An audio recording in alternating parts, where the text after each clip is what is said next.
All right, welcome back to IBSG Merc Academy Season 3. We have some games being played. We're just getting through pretty much all of week one. There's about three matchups of the 11 still to be played, but we've already learned quite a bit about each team, and I feel a lot better ranking these players. Um, Not players, but teams more so for this video. Um, Based off of these week one performances, I think it is drastically going to change from what I originally kind of have in here. And we're going to see what I end up having here. We're going to kind of go through what happened in week one and then a week two game that got played. And we're going to kind of dissect everything and rank each team appropriately based off of that. I've got a brand new one right here. This was the first one that I made about 2 weeks ago now. So, yeah, let's jump right on into it. We'll start with the just general standings. Yeah, the East is getting clobbered in week one to the West. I kind of did see this coming a little bit. I did feel like the West was a little bit stronger than the East in the draw show, like kind of like going into it afterwards. But I did have some high hope for a few of these teams in the East to kind of carry it up, like Rat Tactics, Ag Ripper Rambe, DP Knights, Calypso's Calamities. Keg Killers were like a wild card, and then the much anticipated Merc Gulag, to name just a few that I was thinking were going to be, more on par with the West. Um, they kind of had some tough. A lot of them had some tough week ones, week twos here, and that's pretty much how the East is going right now. It's a lot of downhill. It's going to be pretty much a fight the entire season, I think, to get into those playoff spots. But yeah, congratulations to Keg Killers and Jolly Rogers Calypso's Calamity for at least having the two wins versus the West this week. And then for the West, let's kind of go into this really quickly. The only team that we've had two teams from the West lose, and that's Forge Esports Vanguard, and three games to Keg Killers. So it wasn't easy there. And then Korean Rejects, I believe, in week one lost to Calypso's Calamity, which is a really good team from the East. I thought they would be one of the top teams there for sure. So I'm glad they have at least shown it, and we'll kind of go over how I think of each team here. So let's keep on moving here. By the way, this is our playoff picture, so it'll be the top seven from each division standings, and these are the tiebreakers. So you guys can kind of go through and if there's anything here that you think or want to like fill out way too early predictions, you can use this format right here. I use Bracket HQ to bring this up, so if you want to make that, then go right on ahead. Player stats we haven't updated quite yet, but we will here shortly. I'm going to get a few people assigned on there. We're going to kind of split up these games by hand so people um, don't have to do it all because it does take a while to do hand stats, obviously. Okay, and then let's go into the schedule here. So the East got home advantage, which gave a side select advantage, and they actually didn't really benefit from it, even with that little extra advantage here. So yeah, they are 2-6 in week one here, and 0-1 in week two. JRGC and JRCC ended up playing pretty early for the week two, so we get a little preview of that. Um, but yeah, the the East really needs some winners right now. And luckily for them, I think they've got a few. I think TPO I would favor just ever so slightly over Rat Tactics, Paradox Haze, and then DP Knights could pull off what would be an upset against White Lotus Azalea.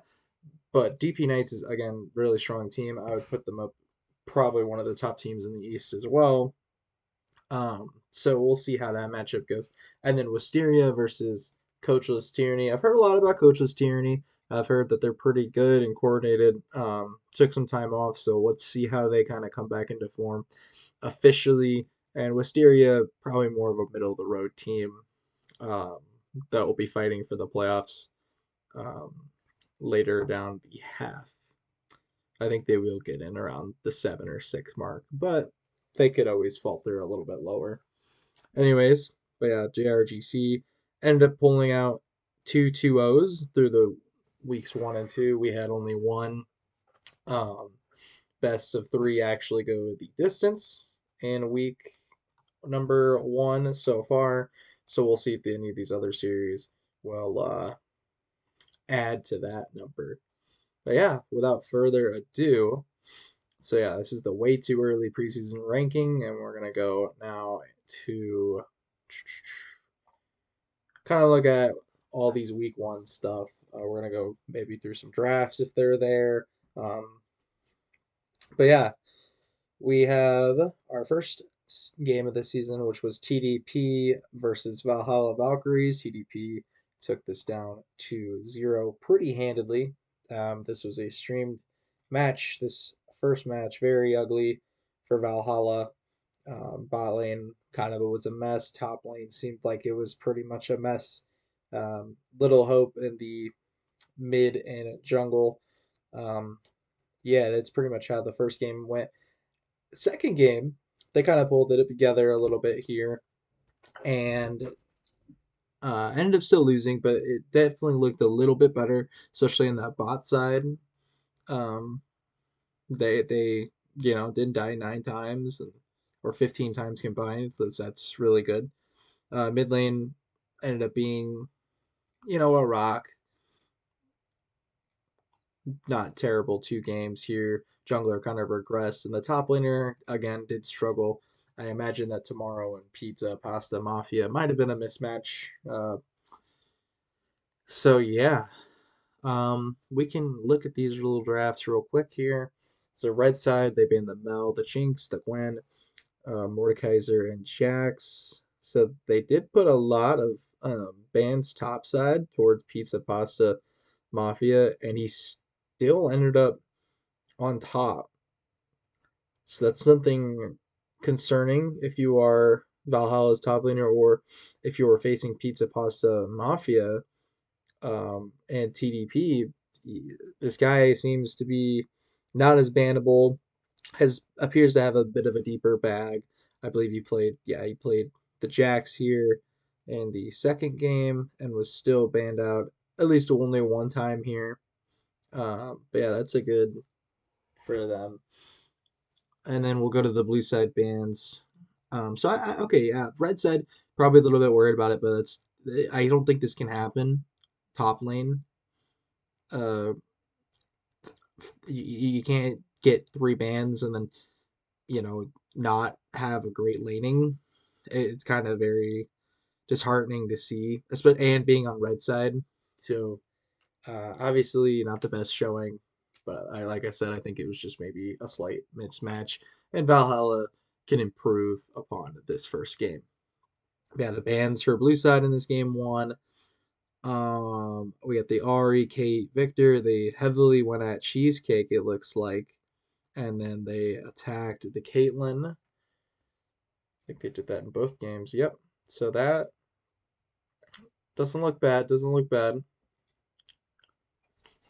Let's see what else here was happening. The Braum and Leona, because they took the Braum, it looks like here. And then the 2 Cassante bans towards tomorrow. Looked like that was the only thing they were really concerned about with his champ pool to start off with. Alright, so let's just do the compositions as a whole. Obviously, I don't know if I have the order of this draft, like the draft lull or anything. Yeah, I don't have it for this game. We can at least see the bands. Let's just kind of go over the comps in general. I actually really like this blue side comp the TDP had. This looked like it was well drafted. It all kind of goes pretty clean together. A lot of lockdown, a lot of setup for the MFR, and she went off obviously. And Pizza Pasta Mafia. I mean, Renekton's one of the best blind pick champs in the game. Has very little, very unplayable matchups, if any, honestly. Um, so yeah, there was a lot of setup here for the MF, and then the Hue also seemed like he could impact the game, do a lot of damage in the back line. Didn't make that much of an impact in this first game. It looked like it was kind of a wreckage in the top and bot lane for the most part. But yeah, Hoodie played that Amumu great. I'm sure he um, had his part in that bot lane dismantling in game one. So let's go check out Red Side's team here. Okay, so we have Aatrox, Viego, Syndra. I like the Viego Syndra because Syndra is generally pretty good at bursting one champion. Viego kind of needs just that one champion to reset off of, and then it's a nightmare. So I like that combination. The the bot lane duo, not one I'm like super familiar with, but it seems like it would do a lot of damage and play pretty aggressively. I think it just didn't work out this time around, and Mumu ganks probably did impact this lane pretty heavily by the looks of it. But yeah, I do somewhat like their comp. I would have liked to see them maybe go more towards like a tankier top lane for this one, just to give the Viego a little bit more setup and lockdown. The Aatrox is, I guess, okay still here though. I don't hate this composition, but yeah, it's got some. I think it's got some issues and flaws, but I don't hate it. So we'll go on to game two here. I'm gonna kind of speed this up. Oh, it could be another 2 hour video. Who knows? People liked that. So yeah, we have. We're gonna go after TDP's blue side lineup here. So we have. I like Brahmash in the bot lane, and then we got Galio. It's a lot of utility right there, just in those three champions alone. And it looks like they really set up Hoodie for success in this game on the Gwen. Gwen, not naturally, gonna set up a lot of kills for herself, um, especially on ganks. She needs quite a bit of setup, and in team fights, it's always pretty nice for people to set her up for multiple hits of her R and as many Q true damage spams as possible. So that was really nice if you're going to play something like the Gwen or some sort of carry jungler that doesn't quite have as much CC. So I think that was well done by them. And then they topped it off with a Jax top. I do actually really like this because there's multiple go buttons everywhere. You've got Ash R, you've got Jax, Jax or Gwen literally just running in with behind Galio R. You have the Braum um, to follow up. There's a ton of follow up and a ton of yeah. There's just so much utility. I like this. Pretty good comp. Could get low damage, but it looks like they were able to scale to the fullest, even though this was a much closer game by the looks of it.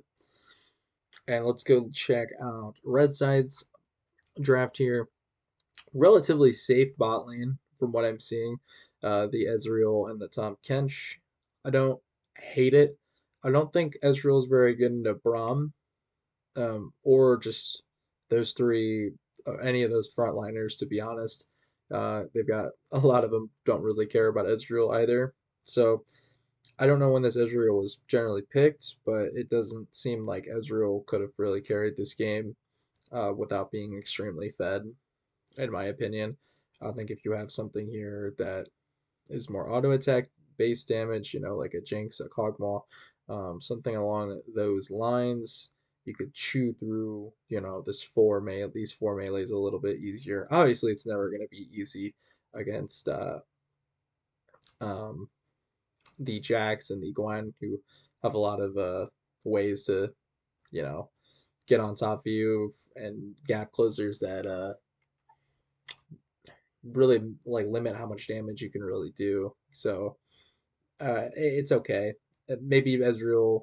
was an okay pick here, but you have to kind of get your damage profile from somewhere else, which is what it looks like they're attempting to do here. They go with the Syndra again. I do like Syndra in the comp.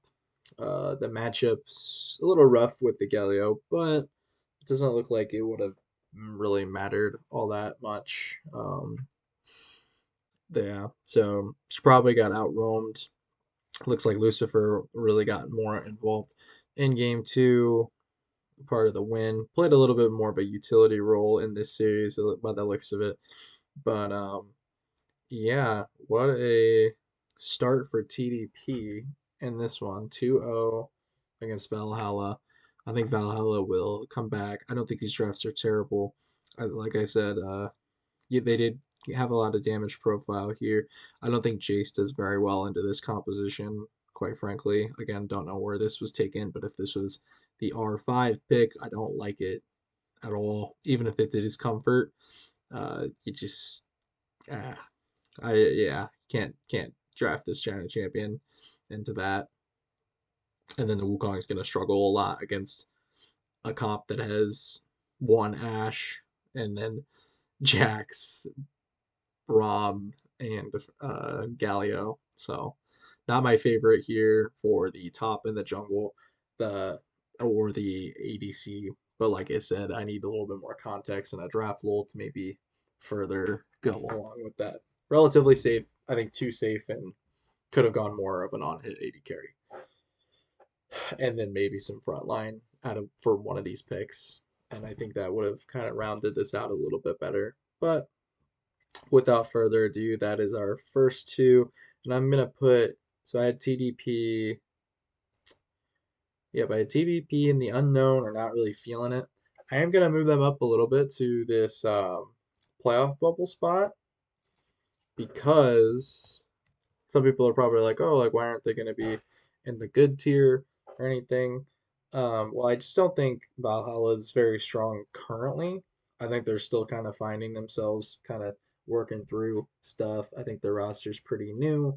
I'm going to let their coaches and stuff really kind of work with them. And I think this team will improve more so down the line than currently. So I would put Valhalla down in this so where Valhalla I put in play upable. I'm actually gonna put Valhalla right here. So they effectively traded places. So VV will be Valhalla Valkyries. All right, and yeah, that's kind of how I feel about that series. Just a switching of the places. I think TDP is gonna really struggle in the West because I think it is really strong everywhere. Like I said, there's only 7 slots, so it kind of really does. And two of the better teams in the division have yet to even play, which is Coachless Tyranny and White Lotus Lizelle. So there's a ton of competition. They've gotta like dial in against these like rivals, Elegy, Oversoul. They'll need wins against those kind of teams, or even some upsets against like AIE Dynasty, Jolly Rogers, Azael, potentially Tyranny. They also can't drop any games to um, inferior opponents projected in the division. So I think it's a tough road for them still, but a great start. They do get a pretty easy week 2 matchup against Raw, Battle Rift Assassins, a team that's very similar to Valhalla and all of those ways I just said. Um, they're just trying to find themselves, and didn't have them really I didn't have them rated high at the start, and I probably will put them back in these unknown or not feeling it tier on the new one. So they did get a really good draw for out of division play, which should help them out being a playoff bubble. But I don't really see them going along until they beat their Western opponents. So yeah, let's move on to the next matchup that was played. This was Jolly Rogers Eclipso's Calamity versus Korean Rejects. And in this one, I'm going to go with the one that has. Let's see. I think there was some contents here. So we'll actually just start with the drafts here. So we'll do this game first. So it looks like there wasn't any mistakes on this. Okay. So JRCC first picking looks like they got their a Mumu combo with the MF unattested, and then they've got their top laner's main champion Renekton. So that's a very good draft so far. You got a lot of lockdown for the MFR, similar to what I said about TDP's first game draft. And then they followed up with Ari, who's a great pick champion. It's also one of Buck B's most played. And then the Braum for more follow up with this MF Amumu kind of combo. So I really like what JRCC did. They're all comfort and they all make sense. The Ari, I'm gonna get. I don't really love Ari as a champion currently, but I think it still works here if you are gonna put her in. But yeah, I don't think she's exactly the strongest champ at the moment. But it does fit the bill, and I'd give this draft a really good rating, especially since it's all seems to be comfort for a lot of these guys. So yeah, and then we'll move on to Korean Rejects draft. I don't really know what they're banning here all that much. Nocturne, Caitlyn, and Vel'Koz. I get um, the Caitlyn ban, one of the more played for Karma, and then Vel'Koz, one of Buck B's champions. But I don't know if you needed to do Vel'Koz in this first round. And then the Nocturne, you're like, yeah, if you can't play into Nocturne, and there's some games that JRCC's jungler plays on it. And sure, I can see these first two bands being really good. But this third one, I think you gotta, dial in on the Mumu or the MF and try to break this up. Like I said, I don't know if this was game one or two in the exact order, but yeah, if you see these champions being played from your opponents pretty regularly, one of these, then you need to ban it because they're going to wombo you, and it's really good in this elo, especially for in comp settings. So it's a very good combination. The JRCC bans, they look fine, and then the Renekton, I like how they protected the Renekton with Ornn and Malphite bans. Looks like KR elected to take Oriana when they saw Renekton up. So they see they there's a Mumu first. Their response is Varus Wukong. I don't really love Wukong into a Mumu. I think it's one of his worst matchups just because you can press R and it doesn't matter where your clone went or like where your invis at. The radius is pretty huge. You're not getting out of that. You're not really gonna run through the team, and you just kind of get locked down from there. So not my favorite, but I like how they paired it with Oriana, and then later on with the Shen, there's some Leona follow up. It all does come together at the end of the day, but maybe just not a great selection into what they had up, what they're like seeing the enemy team. So it seems like a comfort thing at this, yeah. So the Varus, sure, Varus is pretty strong right now. But yeah, this Ori pick, they must have known that this was going to get banned away potentially, and that I think that's why they take it here. Um, I guess I could see that, but it also did open it up to Ornn and Malphite, some of the options that you might have needed for your top laner to survive in this Renekton matchup. Um, yeah, it's did give the Fusion, which is JRCC's, best player, top laner, highest rated player. Don't know about best. I won't classify any of them. Um, but yeah, I like I like the Wukong Oriana combo, but I don't know. They must have known it was going to get banned away. Then they go and they followed up with Leona. Sure, you protected Oriana with Hwei ban, the Rel ban.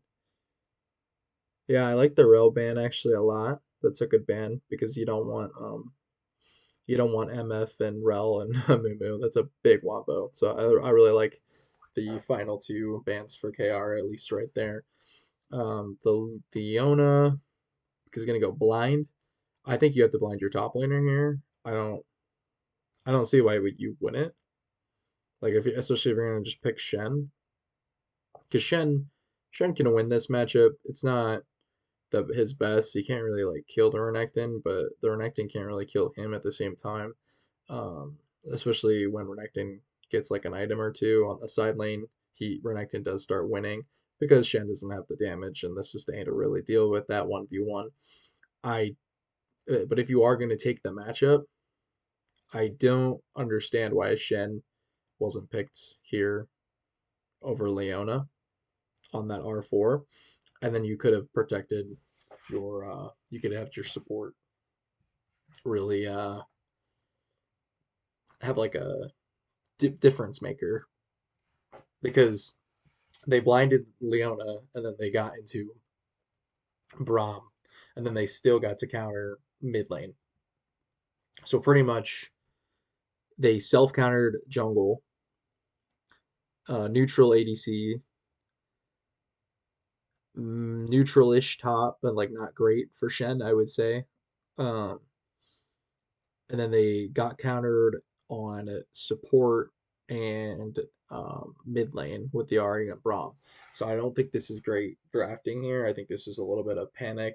But yeah, the Leona I didn't like in this slot because you definitely don't want to play Leona into Braum, for instance. But yeah, just a slight thing. I don't think this is a great game one draft if this was game one.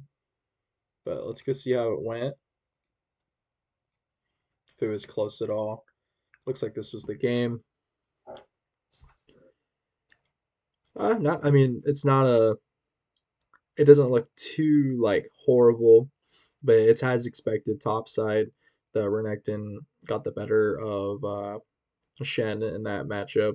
The Orianna Wukong did okay, and then bot lane kind of got ran over a little bit because they got countered a little bit harder with the Braum. You also uh, you also could have taken Braum to counter the MF ult, which actually would have saved your entire comp. I think if you're Korean rejects, if you play Braum, you had to pick Braum there, and I would have respected that pick in that spot because then, especially if you know that Rexmus plays Braum, which it looks like he plays a lot of because I believe he played it. Oh, they ended up playing the Braum in game two, so they did do this adjustment in the game too. But yeah, it does look like Rexmus would play this pretty frequently. But yeah, as expected in this game, I think they just got bled out. Couldn't match sides. Looks like blue side had the better team fight at the end of the day. So that's a game one over to JRCC. And then let's look at the second draft that we have up here. We do get some pictures right here. So we're blue side now for Korean rejects. We do the exact same thing. We grab a Mumu on R1. I like it. Love it.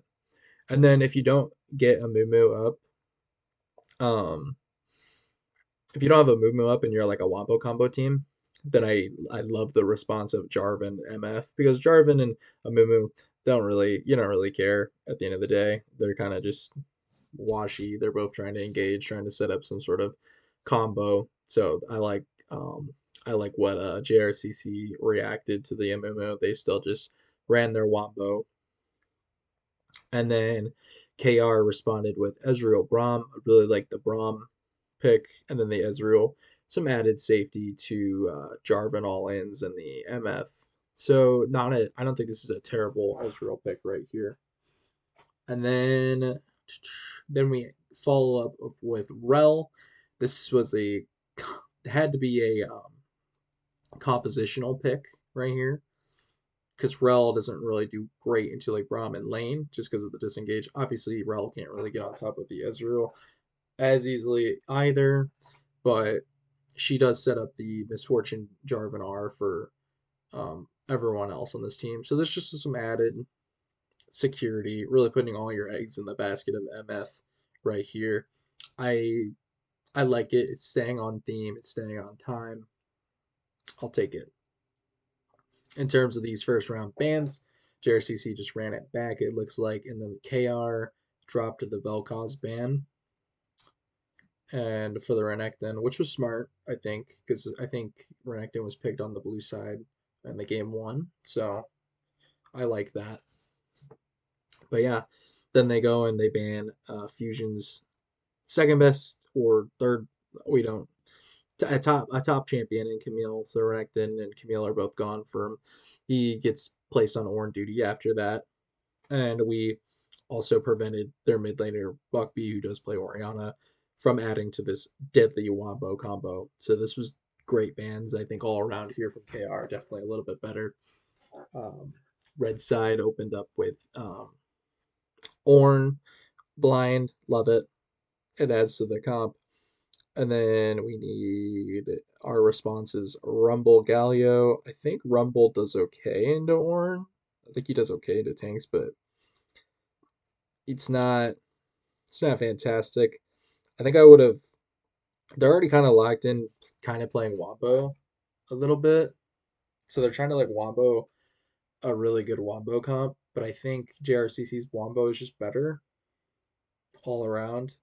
And a lot of that kind of comes from the misfortune. The damage profile of KR is a little bit more spread out, but JRCC has like if they hit this, it's done. It's over. Because you have Jarvan and Rel engage, Ornn engage, and then you have Vel'Koz and Misfortune R's to follow it up, and everyone just kind of dies, or at least the people that like are in it. So yeah, Rumble Galio. Okay, like you're adding to a Wombo combo, whatever. It's not the worst. I think I would have rather seen maybe more of like a mage in the mid lane, or and like a mage in the mid lane and maybe like a tank top that could have helped facilitate the like and get on the misfortune in the back line like a Malphite. But it looks like JRCC did ban the Malphite, so kudos to them, I guess. And then the Cinder was also banned. But I do think I would have rather have seen either like you can keep the Galio, but maybe like a Gwen top, so you have like that added side lane pressure um, that JRCC used to kind of beat them in the game before. But yeah, overall, not bad from each team. They're kind of just fighting Wombo on Wombo. Looks like JRCC's was just a little bit more easier and fluent to run, but KR's is definitely doable. And let's see how that matchup ended up. So it's like Fusion really took over. Had no idea how the lane went. Looks like the Amumu really struggled in this one, 11 deaths. So maybe a lot of invades and or just really a lot of failed ganks and people weren't showing up to objectives. I could see this as a team not having push in each lane, so no priority for objectives, and Amumu kind of getting caught out in that way. Especially with all the engage and the pick potential that this JRCC comp has, and they just fell behind. But yeah, it was a 43-minute game, so obviously this was a bit of a banger. But yeah, it probably this was probably avoidable. Um, what like I said, drafting a little bit stronger on your top lane or your mid lane. I think both the lanes were kind of weak at the end of the day. Um, but yeah, let's do some rankings. Actually, I will do only Korean rejects for right now because um, JRCC played in week two, so we'll get to them eventually. But KR, one of my initial ones was down an unknown or not feeling it. I'm gonna leave them down there. I will put them in front of Valhalla though. Um, yeah, KR's just got to show a little bit more. Let's see who they play in week two, maybe to show a little bit more against like a team that's not as strong as JRCC. They're going to go against Mark Gulag. Another kind of tough game, but Mark Gulag did lose in week one, so it is winnable. So we'll see how they do against Mark Gulag. Should be another test worthy match. But yeah, we'll move on to Oversoul, Oasis, and White Lotus Black Rose. So yeah, we have a pretty convincing 2-0 for Oversoul Oasis against White Lotus Black Rose in both games. Uh, let's see if I do get them. Okay. So we have White Lotus Black Rose in this choosing blue side. We're going to lead off with Ash after Oversoul banned some strong bands in here, a Moo Moo Malphite and Lulu. And then the other side, White Lotus Black Rose, went after Elise, Syndra, Hecarim. So they were definitely scared of Kappa in this one. I don't like these bands at all. I'm not gonna lie. You can pick at one of these weird ones, sure. Like if you don't like Elise, you don't like Hecarim, pick at one of them. But I don't think, especially in this elo, I don't think you can really justify doing both of these bands, and even one of them is stretching it. Like Ace is kind of troll. Elise doesn't really offer too much to a team setting most of the time. Hecarim takes a little bit to get online, isn't the easiest to really play. And for one, I didn't really even see Kappa even play Hecarim at all last season. Or, yeah, I didn't even know that's in his wheelhouse. So it's kind of just really strange, like that this isn't like a Gragas ban or something. That's something he's actually known to play. Uh, so yeah, but like I do like Oversoul Oasis's. They took out pretty much everything that was is strong and competitive right now. Like it's a lot of like wombo combo kind of things. So the good on them for that. Anyways, White Lotus did lead off with the Ash. Not bad. We're Jinx, Seraphine as the response. Not terrible there.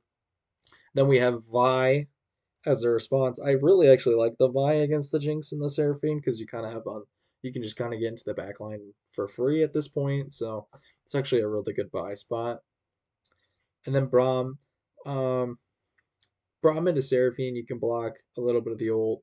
It's a weird interaction. I don't know if it's ever changed, but it's kind of a myth that Braum counters Seraphine because what ends up happening is in lane Braum kind of just gets poked out more so against Seraphine, and then the Seraphine are um, will do more in the team fights because it's not as reliable. The Braum shield's not as reliable because it has to be the first thing that hits the Braum shield. But yeah, so it's not Braum's not my favorite thing, but I do see the reasoning, and it's also not bad. It's a good pairing with Ash. It's okay. It's just okay here. Volibear as a response to Vi. I think this is one of actually a really good Volibear matchup. So pretty good on Oasis for getting that at least. They've got a strong kind of scaling core here. So we're gonna go second round of bans. Oasis wanted the mid laner kind of banned out, while White Lotus Black Rose wanted the top laner more banned out. So what ended up happening here is we're gonna blind Ambessa, which is pretty good champion, especially if you know how to pilot her. A lot like Renekton, where the matchups there's not a ton of losing matchups there, especially if you just know them or like play the champion kind of as a mastery thing. They did end up countering with Jax though. I think Jax doesn't do terrible there, but again, it's probably not the strongest counter you could have had, but it's not a bad one. And then you paired it up with Galio. Galio Vi, super great, love it. Also goes well with Braum and Jax. So Galio here makes sense. Your AP damage is a little bit low here. It's the only thing I don't like about this because and then you can't really get through Volibear and Bessa with all those shields and stuff that Seraphine's gonna give out. So it's really kind of hard to kill people for White Lotus Black Rose. Like they have a lot of utility to get on top of people and make picks and stuff, but the damage profile is definitely very low, especially leading off with Ash. And then Vi doesn't do the greatest amount of damage of all time for this kind of thing either. So Galio, as nice as it is, could have could have been a mage, and it seemed like it was punished with something like an ASOL, something that was just gonna, sit there, scale. It's what this kind of team seemed like they just were gonna do: sit there, scale. A lot of level 6 power spikes, a lot of late game here. Oasis, they just they are their only way to lose this game was to get ran over. And let's see how that game kind of went. Yeah, just kind of as you expect. Seems like the Ambessa got the better of the Jax in the side lane. Kappa had a field day with wherever he was going. Galio didn't do a ton, while Nick's cat on the ASOL um, seemed to do pretty well.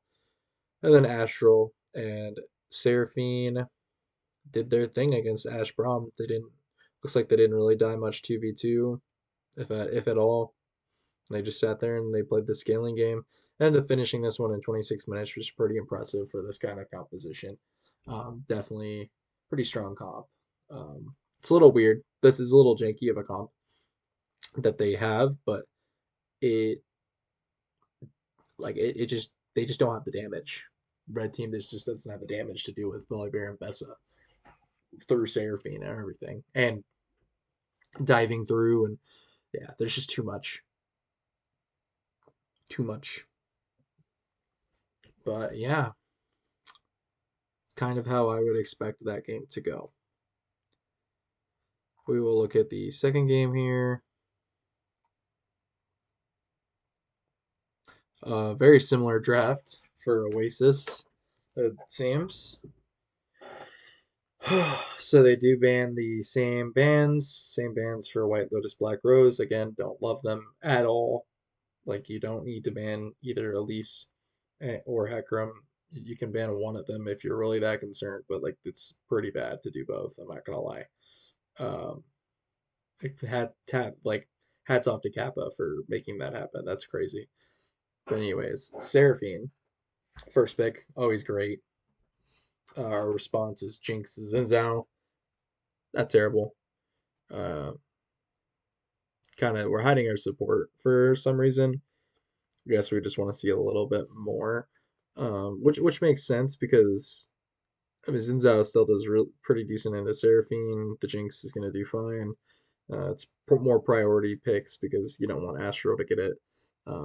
I don't know if the Zinzao was very priority here or not. I don't know if Kappa was more into it or not, but um, ended up being another pretty decent volleyball jungle matchup.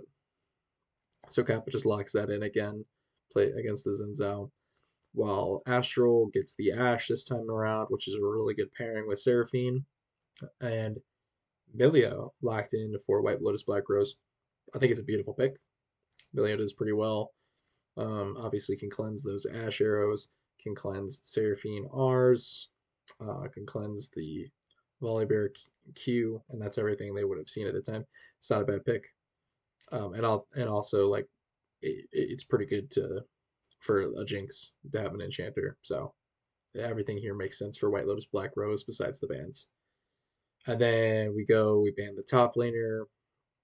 We get a little bit of Ornn and Vigar for Oasis. It looks like they knew what they wanted to play, the Asol and the Renekton this time around, because both of those matchups are pretty rough for both prospective champions. So they look like they got what they exactly wanted.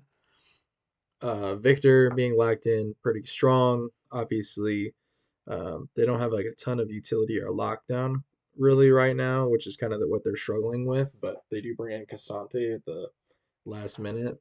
I think it's it's a good pick.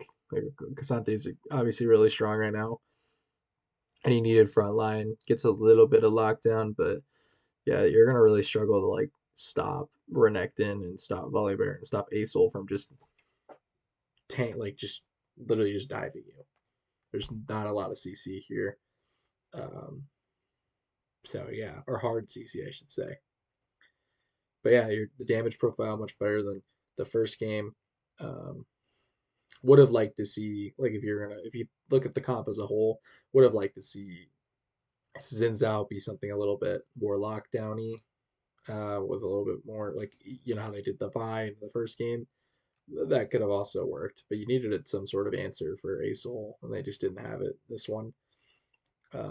Yeah, Cassante and Renekton matchup's pretty 50-50 too, so it's a little bit of a weak counter matchup. So nothing really, nothing really crazy here. And this ended up being not a great game for White Lotus Black Rose. Um, Longer game time, but worse on the scoreboard. The Ashe and the Seraphine seems like they had their way with the enemy bot lane. Jinx and Millia just couldn't survive. I bet Kappa was down there quite a bit, is what it looks like, and they probably had some few turret dives with the volley bear. Very unfortunate, but yeah, Hug Life didn't do much on that Zinzao. So like I said, I think getting a little bit more lockdown I think would have been good. The Victor was really good. Probably the reason that they stayed in this game so long. 35k damage is actually crazy. Especially when your team's not doing hot at all anywhere else. So good on Malbithus. Looks like he had a decent little debut here in Merc Academy. But yeah, Momo and the rest did struggle in this one. Kind of just everyone losing lane besides Victor, who's gonna eventually get outscaled by the Acel, who's also just farming. So yeah, not great here. Let's get on to the rankings. So White Lotus Black Rose. Note that these rosters were a little bit different. I'm gonna keep them in playoff bubble here because I think Oversoul Oasis is actually a pretty good team, pretty solid. They have all the tools to be good and contending this year as I place them in my way too early predictions. So we are going to keep White Lotus Black Rose here. I will put them back behind TDP. And then for Oversoul Oasis,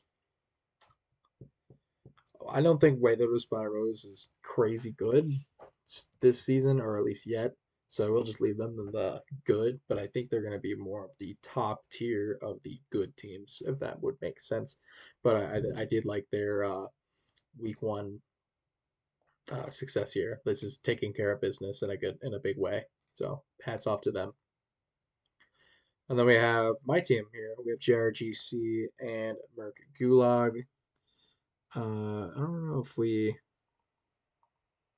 I don't think we ever posted them lol drafts, but I think I remember how most of this really went. So yeah, we this was game one against Merc Gulag.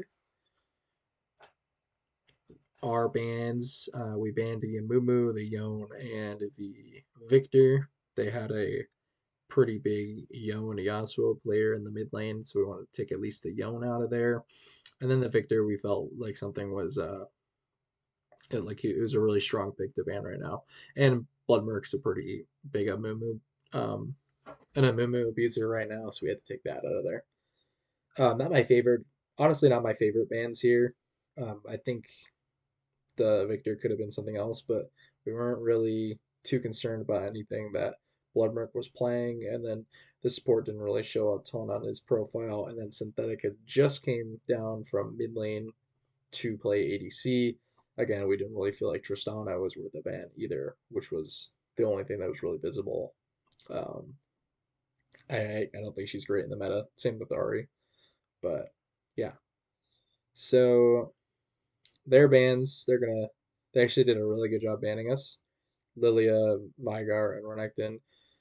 Three of our biggest, pretty good mains here on the top side of the map from me and Oz and Crayson. So well done unto them. Good scouting. Not too hard to do or figure out, but yeah, that this definitely made us play in a somewhat different manner. So I think how this went was first pick Wukong because they were blue side. I don't know why. Hmm. I think it's bugged, but I think it went first pick blue. The first pick Wukong.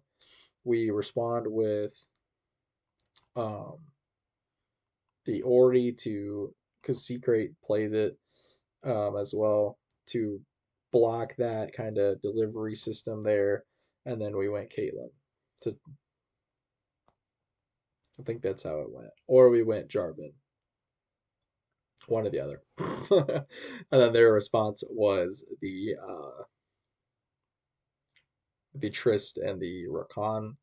And then our last pick of the first round, I believe, was either the Caitlyn or the J4, whichever in that order. But we had our combination of the J4 or Ori, and then the Caitlyn was um, obviously something you can blind and play against most ADCs.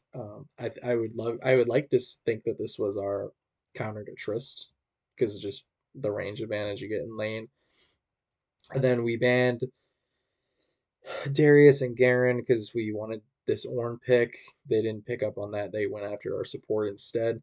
So Darius and Garen really get into Ornn, obviously. So we grabbed the Ornn on R4, and then they respond with Camille and Syndra. So actually, I think it was actually Camille and the Rakan. I think the Syndra was taken in the first rotation with the Tristana, so B1 or B2 and B3 was this, and then this was Camille and Rakan at B4, B5. That's I believe that's how it actually happened. And we just blind picked Kate, either R3 or R2. So yeah, they went after our support. So we ended up going the blinding the Ornn. We wanted to respect this guy a little bit. The Nas Renekton was down. Um, Pretty tough opponent we thought for the top laner for this game one. So we put him on something that he doesn't have to win the game on. We can so we put a lot of the onus on us four to kind of kick some butt, and we did for this opening game, as you can tell. And but yeah, and then our last pick was the Poppy. When you see all this is like they all just want to go in and stuff. The Poppy was actually a really good pick here. Shout out to Dolo for playing this really well and also suggesting it in the comms. Like we were almost gonna pick something else that would not have been this effective. And then how this game kind of really went was uh, found some ganks on the mid lane, and we ran the Jarvan Ori combo a couple times, or more than a couple times on the mid laner. CK create channel, and we got pretty ahead off of that. Secured a lot of objectives off of that as well. Um, so yeah, we just kind of won that. Top lane was pretty neutral the entire time. Didn't need to do much, and then every time they would engage, we would have that Poppy and everything up, and they just didn't really have any answers for that combos. We just kind of won everything. There was one scary fight, but it ended up being that we got the dragon still. Merc did get a steal in there, so shout out to him. But yeah, this is pretty good handling business for us. So this was game two of this series. They had to sub out their top laner. The he's really good. We give him a lot of respect.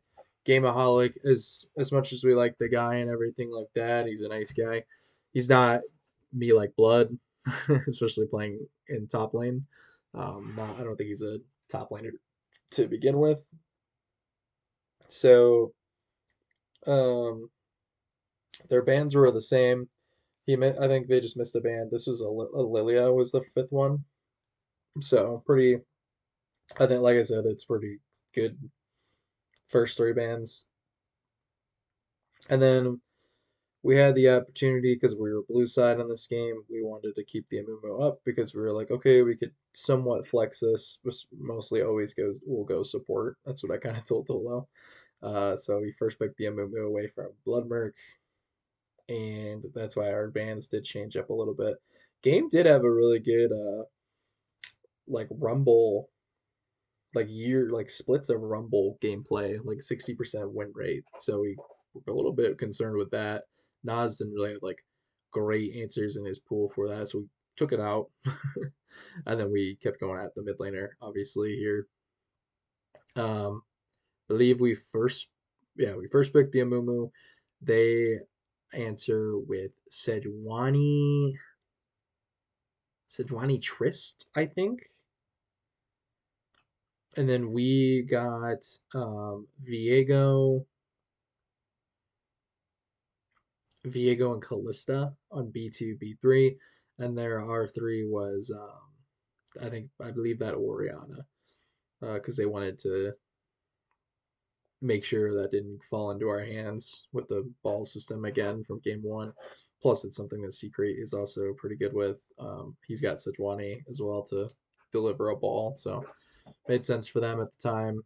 They ended up going after Galio and Aurelia because yeah, it's pretty good bands. Did the lockdown, and it's one of Nas's best champs for is Aurelia, and then the Galio, very annoying to deal with, especially when you're getting jumped on already by all this by the Viego and Kallistar and stuff. We went after Rakan and Maokai, and I believe their red side first pick was this was the Orn. I could have this wrong um, completely. And then they finished up with R5 Poppy, which was or I think it was actually R4 Poppy. Yes, it was R4 Poppy is what they opened up with. I love that for them actually because at the time we have Viego, Amumu, Callista counters all three pretty decently well, just like how we kind of did in this last game. Uh, so relatively great Poppy game, and it was annoying for hard stuck and Dolo. I think at the start of the game, and yeah, it definitely made us reconsider some things. Um, we ended up taking Mordekaiser and Lissandra. Lissandra, Viego, obviously, really good combination with one another, so we felt really good about that. And then we wanted to just blind Mordekaiser because we didn't really feel like game had a ton to really deal with Mordekaiser left in the tank after Rumble was taken out. He's like I said, he's not a traditional top laner, and Mordekaiser's a lane bully. It's also one of Nas's better champions and stuff. Ends up just going for comp and picking Orn, which I I didn't like at all. Um, but I mean, if he would have ran it down hard on anything else but a tank, then sure. But it's kind of rough to go double tank topside into Mordekaiser, and that's kind of what how this game played out. There was a void. There was a void grubs fight, and Nas basically killed four people pretty early on, and game couldn't play in top lane anymore, and the rest of the map's kind of history. They had a little bit of success bot side. We threw like one fight for an over an objective, but got back on the horse. I was playing the squishy Viego build, so I think I fucked up a few times and got destroyed by Tristana and Ori. But eventually, all kind of came online, showed up to objectives together, and won this game out in 31 minutes. So yeah, pretty good debut by us. Obviously, Mark Gulag's been going through quite a bit of roster changes and stuff like that. It's like Synthetic just got placed the AD carry from mid lane. Their mid laner is a little bit new. Um, Me Like Blood had to leave after game one, and then they had game kind of come in. So kind of a mess by Merkulag in week one, but um, yeah, it after kind of what I saw, I think their drafting was decent. I think they're putting a little too much emphasis on this Tristana, but I think overall the drafting is okay. They have some good bands in there as well. I put them in the good tier. I will keep them in the good tier. They do like rotate and do a lot of those stuff correctly, and I think they're gonna meld into a good team later down the road. So yeah, I think they're still good. As far as JRGC, we'll get to that later because we played in week two, so I'll just rank that later on. But yeah, we were happy with that week 1 performance. Let's see here. Okay, so now we are going to move on to Colorado Keg Killers versus Forge Esports Vanguard. 3-game series here. Let's go. We'll go a little bit faster into here. We'll start with CKK, which was on the top. Colorado Keg Killers. So it looks like they had a pretty grindy game. 30 minutes, not a high death amount or anything like that, or high kill game. The comp is a little. It's not as traditional as you might want to see it, but it's actually a really good pick comp at the end of the day. Like it's TF Vi and Zeri can get after it a little bit too. Um, they did put something together a little bit there. Zeri with an enchanter as well. Yeah, not bad at all for the draft. I don't really know all of what they play too much, but bands look okay from both sides. Time to clan, they kind of targeted a little bit harder. PP so small, which is LeBron's James from last year, or Mason from year 1. 3 name changes now. Yeah, so it looks like the bot lane of Forge was Forge Esports Vanguard. Yeah, that's their name. Yes. Yeah, it looks like they were a really bright spot and kept them in this game for a long time. Especially at the silver wave clear, pretty nice. Uh, like I don't have the exact draft rules, so I can't go too much detail about their drafts. But it the Jace mid's a choice, definitely a choice. Um, Not the most punishing thing you could play into a Jace or into a TF, but it looks like the TF was able to rotate out a little bit more. Jace didn't really get to scale as hard. And then the top lane too with the same thing there. Gwen into Set. I think Set does win that just because of the nature of Set's early game being so great and Gwen needing 2, 3 items to get really online in most matchups and games on the side, especially on the side lane. So it looks like they just couldn't stall this game out long enough, and they had a little bit rougher of a early game just because of the nature of their champions. Yeah, the Colorado Kid Killers definitely come on a lot quicker than come online a lot quicker than Forge. So completely agree with that. But yeah, this was a close game 1, a victory to CKK. Probably came down to a last little minute team fight. Let's see actually for objectives are all kind of looks like even. Looks like CKK had a pretty big tower discrepancy here, so they were cooking on the side lanes. And then we have game 2, which it looks like Forge really kind of took it to him. 27-minute game here. Um, this kind of just looks like a troll draft from what I can mostly tell from CKK. Like again, I don't see the order or anything. Bands seem relatively like they were in game 1, or at least the first picture we saw, if that is game 1. Looks like the Cassante got really ahead, couldn't be stopped by Poppy and Elise, Poppy top and Elise jungle, which makes sense. Time to Clown probably helped out in that regard. The 2v2s didn't go well. Cassante got out of hand. Out in the bot lane, yeah. Trey, you're not that guy. You can't play Callista. And the Callista and the Braum didn't do much against Jinx Lulu. They're kind of, yeah, that's, yeah. And then our answer mid lane, we're kind of also lacking a lot of AP damage. I know you have Elise, but Elise won't do that much AP damage. Like I said, not a champion that's going to really carry any sort of competitive setting unless they get really far ahead and the champion does fall off a cliff. Um, Also, this elo is not very friendly for Elise players, so especially since tower diving very not great. So yeah, not my favorite draft from CKK. Um, it looks like they do clean it up in this game 3. And yeah, this looks like a terrible Talia game to play in, or not Talia, Callista game to play into. I just noticed that there's a Talia as well, and a there's just so many ways that she just gets screwed over. This is crazy. I don't like this draft, but and they don't really have winning lanes anywhere either. So I'm gonna chalk this one up to draft diff. Happens from time to time, but definitely overzealous draft after the game one. This looks more for fun.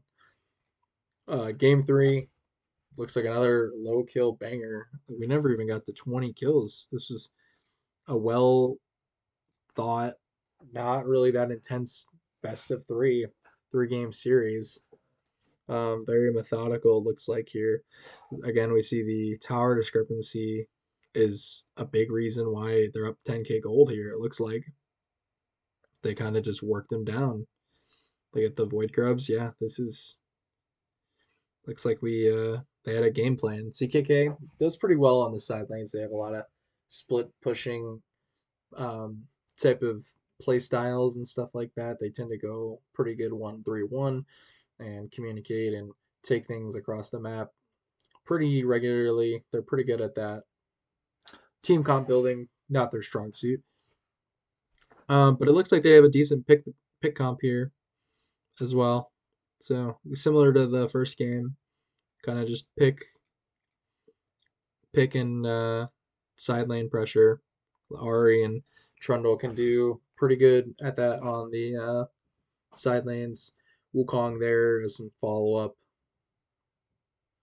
Yeah, not much there. They tried to run this back a little bit. The Cassante and the Vi didn't do very hot this game. Looks like the Wukong and Ari really took advantage of those two. Um, Mel did her best. Traxon played great again, it looks like here. Yeah, Traxon played great in all three of the games. Same with the support helium balloon. Bamboon, I mean. Bamboo. Yeah, Jackson played pretty great in these, but ultimately he couldn't carry this. Zero deaths and a loss. Uh, not my favorite. Uh, Potentially some KDA nonsense going on here. Would like to see him get a little more aggressive and really assert himself to carry these games. Because you are the only strong member of your team. But yeah, it is hard. I get it. But yeah, that is that series. Kind of how I expected. I did think this would be a close series. CKK taking it down 2-1 to be expected. I put CKK in the good tier. I'm going to keep him there. I'm going to put him slightly before MG because it seems like they have a little bit more of a structure right now than MG currently does, like roster and stuff like wise. These guys have been playing together for a long time. And then what do we got here? What was the team we were just on? Oh goodness. Oh, Fev, which they were called something else week one though. Oh god. I think that they were this was them week one. I'll change it to F. So I put them in the unknown or not feeling it. I actually think they showed a lot, and I think they're more so like right here, I wanna say. They do play in the West, which is a little unfortunate for them, and their week two should be an easier opponent. Yeah, they have Valhalla Valkyries in week two, which should be a theoretically on paper should be a win for them from what I've seen and gathered.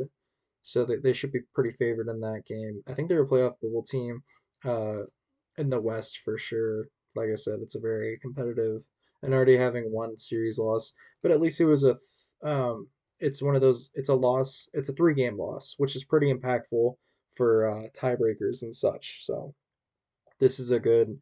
If you're gonna lose, at least bring it to three games because it does matter quite a bit for tiebreakers. Ask the West divisional teams from last season.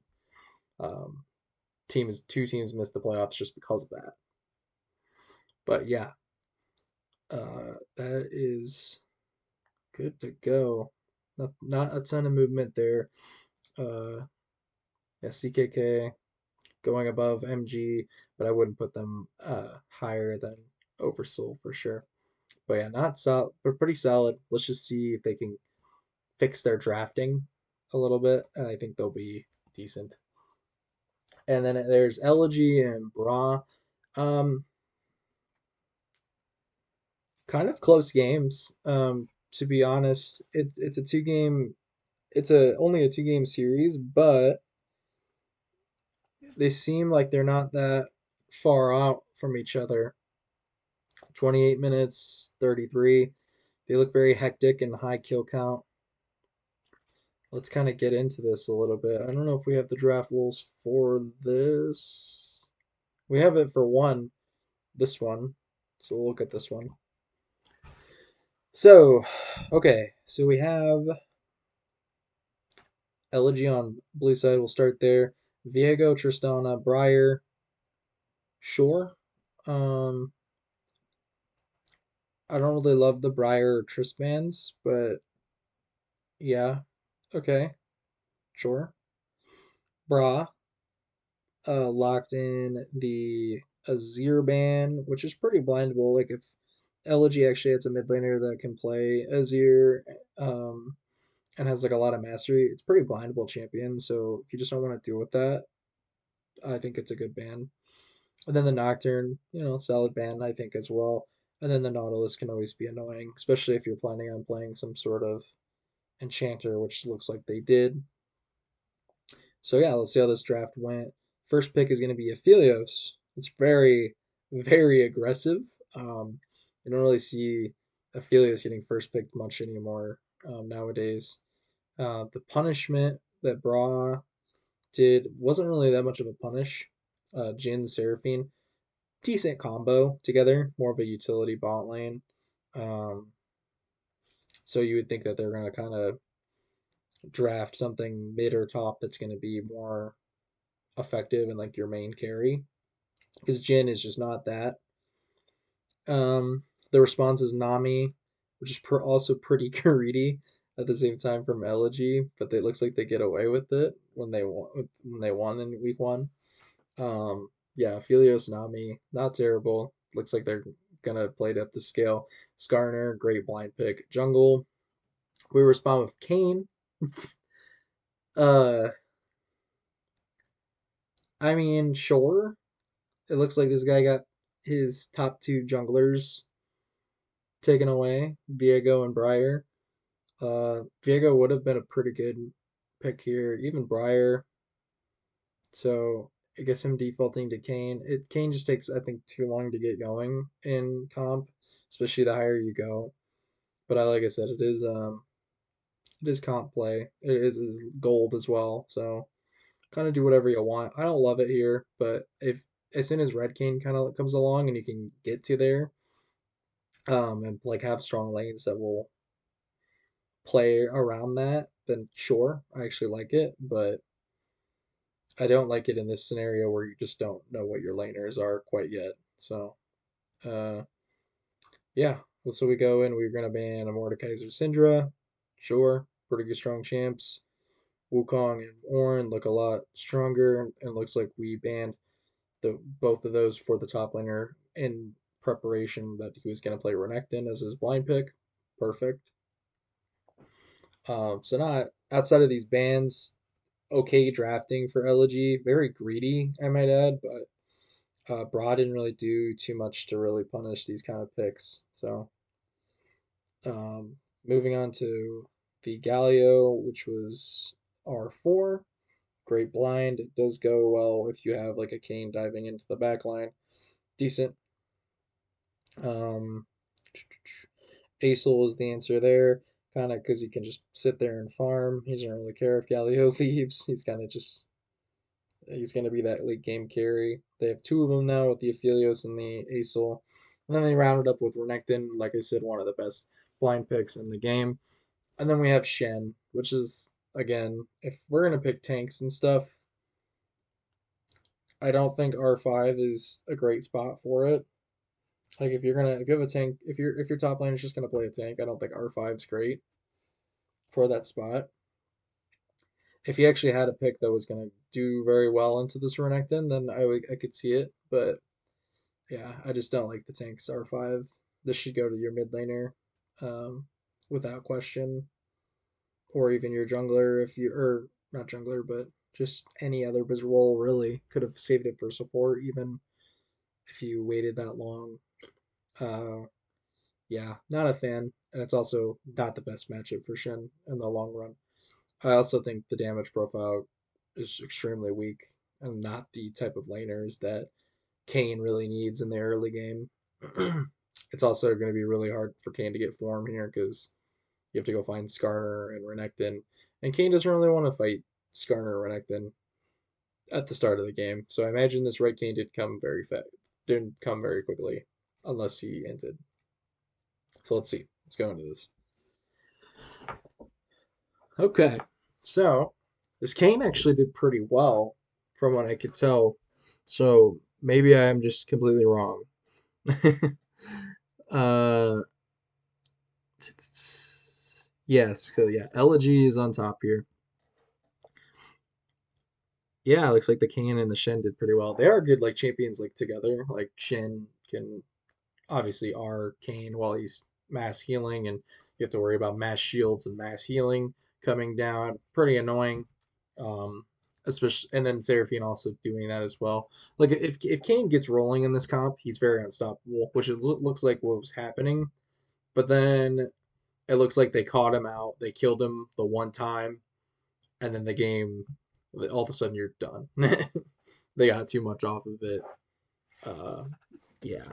So he had to probably play this game perfectly, which it looks like he was for a while, but not perfectly, but like very little mistakes because you are a big part of your team in this comp. But yeah, looks like they did well top side at least, and Liar and Sorrow and the Nami ended up being extremely good for them. And yeah, that utility bot lane just didn't do a ton with the Jhin and the Seraphine.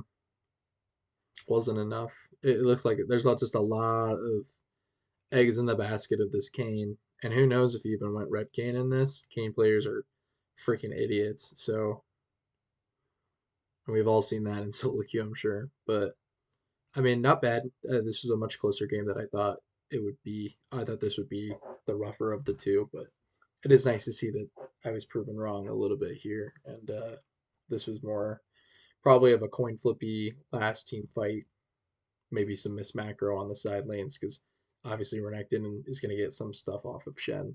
But yeah, let's go to this one. We don't have a draft rule for this one, so this one should be pretty quick and easy.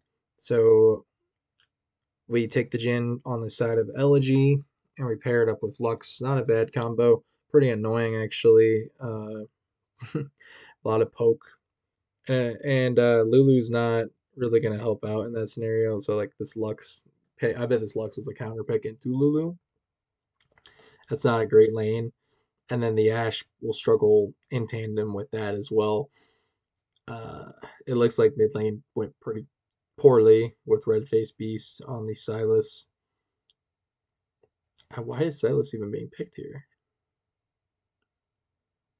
Uh, Context matters, but I don't think it's the amazing Silas game. Eh, depends, but yeah, I do like the Amumu. Double tank topside's a little rough. He did looks like the Val here got his Briar this time around, and then they're gonna pair it up with the Shen again, which again, same kind of concept. Healing and shielding Nightmare for Briar. It's a lot on this jungler. I think Val they tried to put a lot on this jungler to carry this game, and he had to probably play this game perfectly to do so. But the sheer amount of tools and everything that like or that Elegy had, they were able to just kill him a few times, and all of a sudden there's not anybody else really doing much. Like this Silas wasn't gonna do much, especially from this behind position. Silas has to get ahead early, falls off like a truck later on in the game. Um, Yeah, and then the Ash, not the best late damage carry, especially against a Moo Scion being the front line there, while getting pelted by a lot of ranged artillery mage of Hui, Lux, and yeah, Jin had a field day here. So and this is it's a weird draft for both teams. Doesn't really make sense. Okay, red teams makes a little bit of sense, but I think the mid lane needs to be a little something else, maybe something more safe because you don't need to put it on. You don't need to if you're gonna put it all on the jungler, put it all on the jungler, and then just play something easier and more useful mid lane that could be better utilized. But yeah, so I can see the style that they have. They're gonna need another person to step up and kind of carry this team, whether that is the it probably is going to have to be their mid or ADC. Looks like their top laner is pretty set in his ways of just I'm going to play tanks. Yeah, it did have an orange band to match. So yeah, this is more or less what I kind of expected out of this first matchup. I had Elegy ranked and the playoff bubble spot at the top. Um, what I will do with that, I'm gonna actually move them down a little bit here. I think struggling against Bra this much, or they weren't like clean games. It didn't look like, and the drafting is a little weird for me. This is a little too weird, a little too aggressive. I think the better teams are gonna really punish that. So I am gonna put them down at that third spot, but they're still gonna be in their same little playoff bubble tier. They play. Luckily for them, oh no, unluckily for them, I think they play in the West. They do. So they're gonna have to prove themselves a lot against some really good teams here. It could get really bad and ugly for them down the line. But I will look at their week 2 game. They have White Lotus Wisteria, so not a terribly tough on paper opponent. Definitely winnable. We'll learn a little bit more about them in that week 2 game. So yeah, but Bra, I'm gonna actually put them down below Valhalla, and I believe yeah, that is how I had them in the first week. Um, I think this team just needs a lot of work, and it looks like they're trying to force this jungler to be the carry, and that possibly is his best like thing to do, right? Like if he's your best player, whatever. But they're drafting a ton of utility, and this jungler, he had a little bit of success in both games. Looks like it was gonna like it was going okay, but like they need someone else on that team to really step up and carry. But I don't think they have that at the moment. Uh, or it needs to be more so like they need to what's the word? Kind of tap into it. They got to give them the opportunity to carry a little bit. We can't just Ash Jin every game, put our jungler on something crazy, and then have more of like a supportive mid laner at the same time with a Shen top. Like it's it's just too much, I think. So yeah, we'll see how Bra kind of does. I don't think their drafting was like the worst of the worst, but it's a style, but it, they have to get better at this style if they're gonna run it. Uh, let's see their week 2 matchup here. They got TD Phoenix. It could be worse, but TD is going to be pretty tough. We'll have to see what they provide in that week 2 game. Even taking TD to 3 games would be great for them. All right, so let's move on.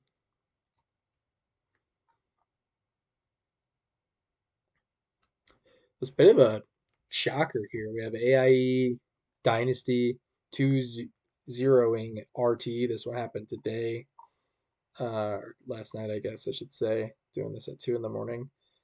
So we will kind of dive into these drafts a little bit. I did a little bit of deep dive before this, and I did watch a little bit of the ending of game 2. But yeah, RT, not the start that they wanted this season, obviously. Um, and AIE Dynasty, they came in pretty hot. So let's see how this draft really unfolded here. So bands: Jinx, Aurora, Lilia, pretty solid. I know Frost must be a pretty good Lilia, big Lilia player, mid laner. With the Aurora, obviously very annoying. Jinx, very annoying. Looks like this guy does play a lot of hyper carries. Oh yes, this is Destro. Destro is a big time Jinx main, so yes, take that away. um, AIDs is the Zeri, which is the one trick of the ADC for RT. Not a one trick, but very good Zeri player. The Wukong, Bazanski staple, and then Kasante, a coin flip staple. So they actually did draft. They did ban pretty well here. Pretty easy. Everyone kind of got hit by it.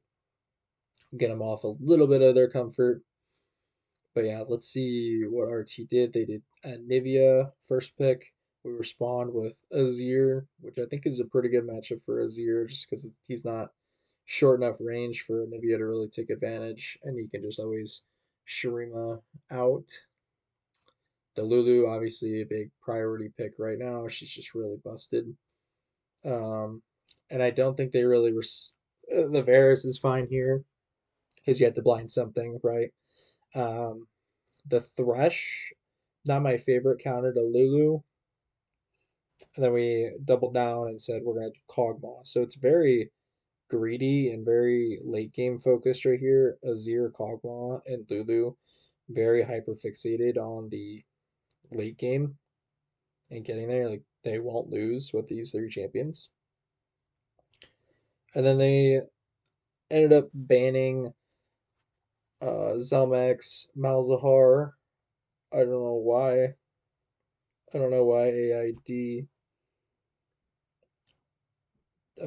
banned Malzahar. That's okay. That's a wasted ban.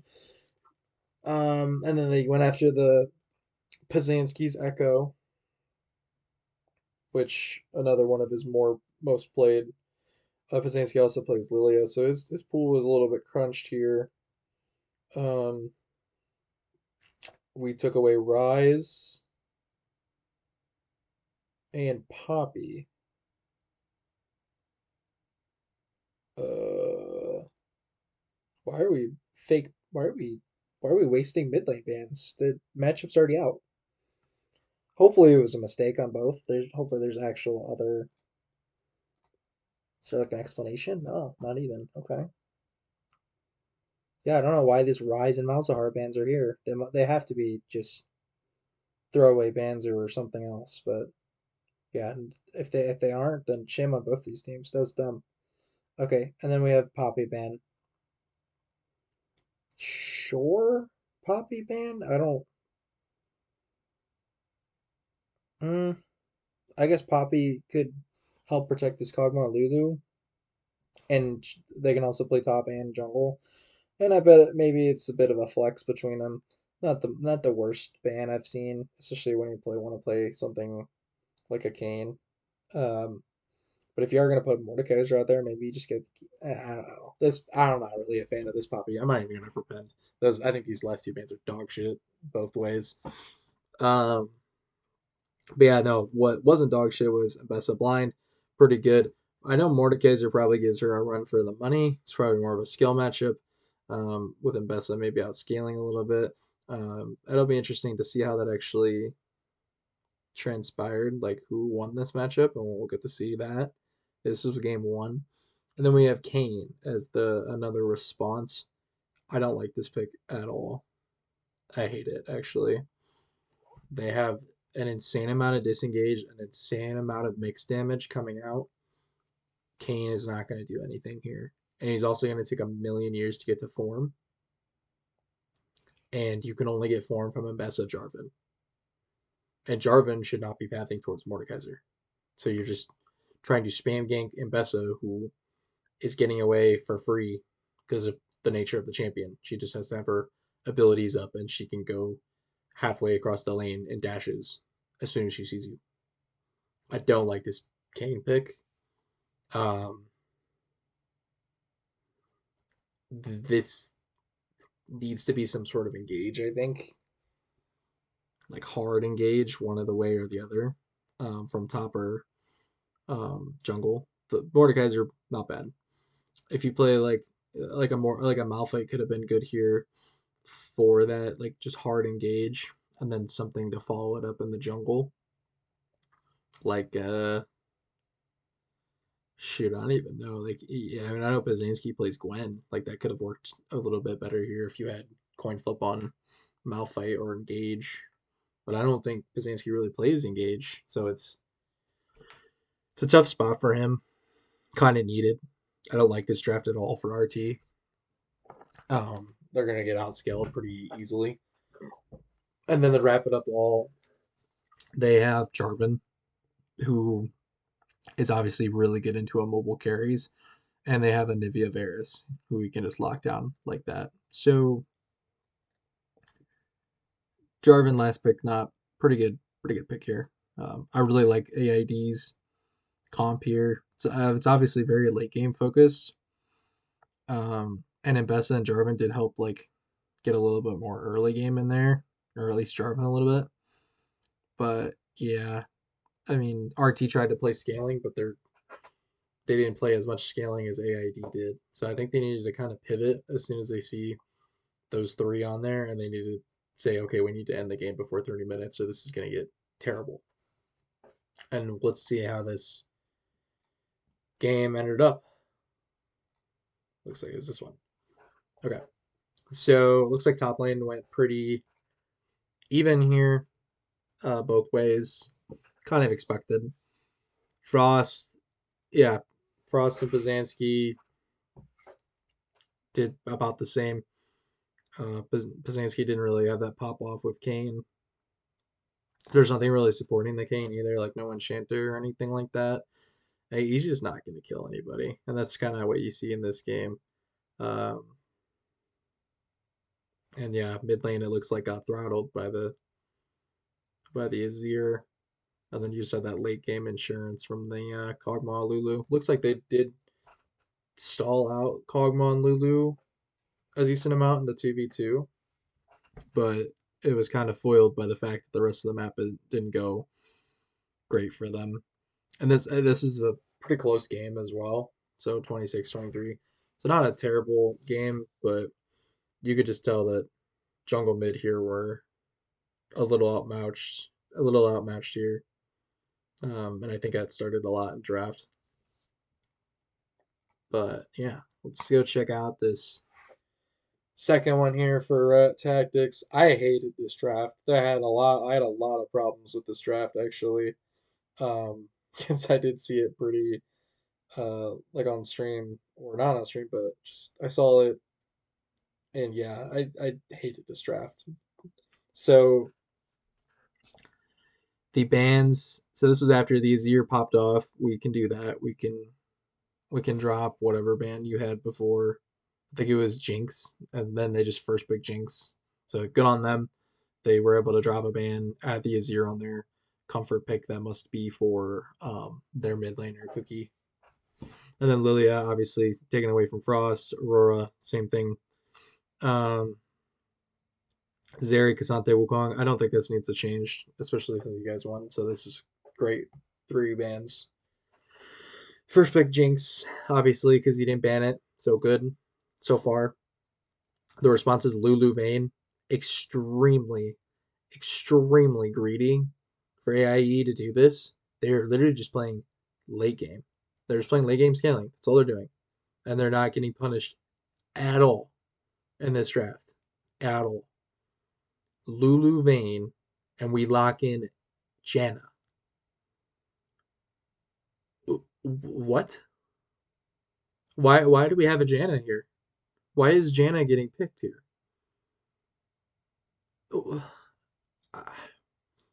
You either have to play something that can actually punish this lane, because you have to get Vayne behind. It's one of the weakest champions early game, especially when you pit in bot lane. And now she has a pocket Lulu for when she gets to mid game, when she starts doing shit. This was a bad draft, horrible draft pick, at least here. And then we followed it up with a blind pick Vel'Koz. Sure, I guess. Again, like cool Vel'Koz, awesome. I don't know.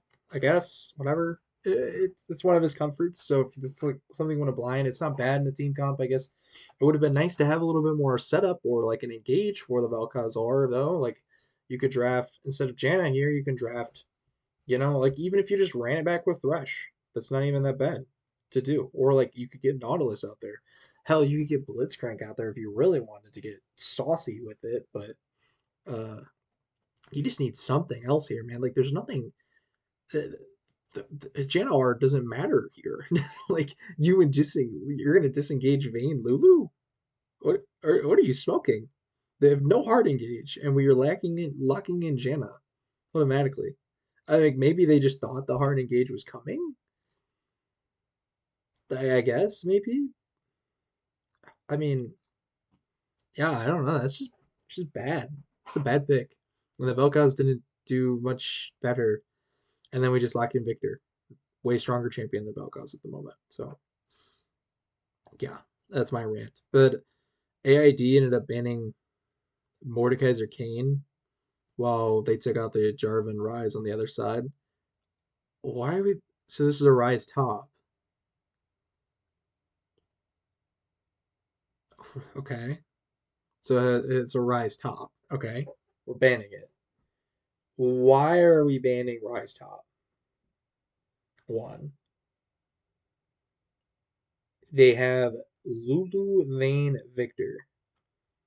Do they're griefing by locking in Rise top, and we're still banning it, and we're not taking out this Mbessa or anything else that this top laner at least plays, like a bruiser. They're not gonna like Rise here. Uh, that's another one. Like so, obviously this Janet Vel'Koz big disagreement on. I don't like this Rise. The rest of the band's fine. Whatever, cool. The Jinx perfect. What the fuck are you doing? Like, and then they just lock in Mbessa again. Okay, and we go with Poppy this time around. Not bad, I don't actually hate this pick. Um, Poppy does okay into Vayne because of the dashes, obviously, and Abessa's whole kit is literally dashing, so Poppy does pretty well into Abessa. This is actually a good pick, and it's not something Pazanski normally plays. Um, Also, though, like we have probably the worst comp imaginable in terms of like synergy at the moment with Jinx, Janna, Vel'Koz, Poppy. Like, what does this comp do? They just disengage? But what are you disengaging? You're like, there's nothing to disengage at all. Yeah, I hate it. And then we have Gnar. Okay. Gnar counter for Mbessa. Okay. Um, this ended up actually being, I believe, no Mbessa. No, never mind. This actually ended up being Mbessa jungle. So this is actually a flex, which makes it even worse that you banned Rise top for another thing. Makes it even 10 times even worse that they flex this and you just didn't ban it. You rather ban Rise top when they have these three champs on the board. Okay, whatever. Um, I don't know how Nar does into Mbessa. I'm sure it's more. I'm sure it's not like the worst, but like, okay, well that's your counter matchup.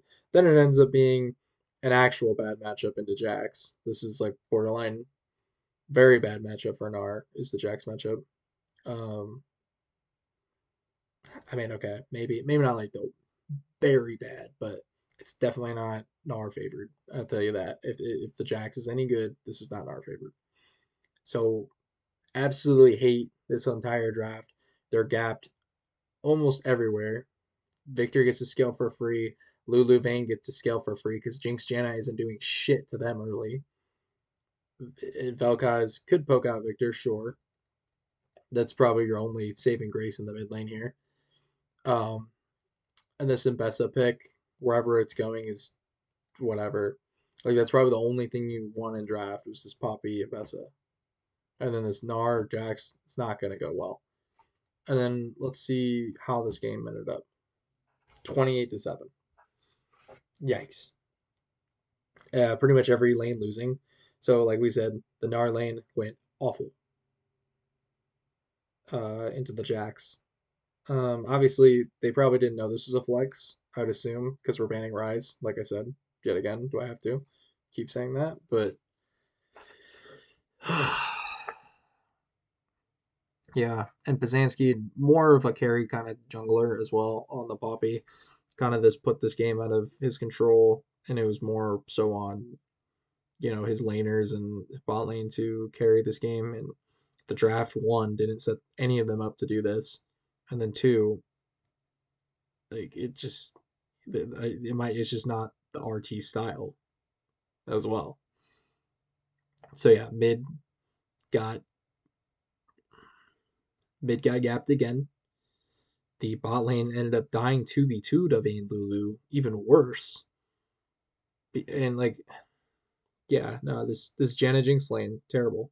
This Janna pick, the worst, probably the worst of the night I've seen. Um, yeah, bad. Just a bad draft, and this has to clean up for RT. There's no sort of engage here. None of your champions work together at all. It's chalked. It's chalked in draft. And like you could look back at this first game, sure. This first draft, this one you could also say is a bit chalked as well from draft. You're not punishing this greedy trio right here, and then they just do it again, and then they pick the Mbessa. This time they actually have a counter pick for it, or they actually like can flex it and all that shit. So I think this is some bad. There's some bad bans down the road, and then there's just the lack of punishment. And that's got to change if RT's going to be contenders this season. So yeah, like I said, they were favorites for me. Um, and obviously AID is really good. I figured they would be coming into this like another kind of contender to favorite pick. RT's going down for sure.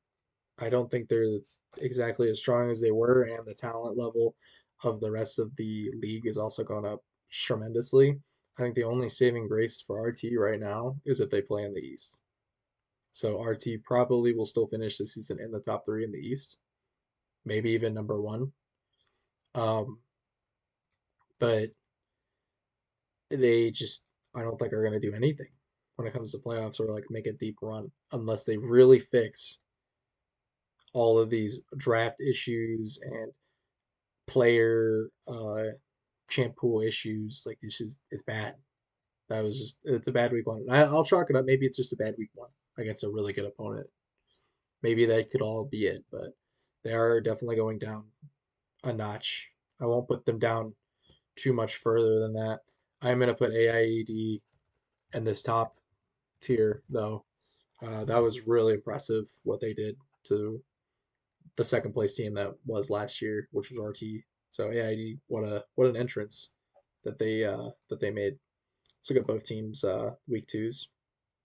Rad Tactics, they play their sister team, and then Dynasty plays White Lotus Black Rose. Both teams should have relatively easy times winning these games, and I fully expect them to.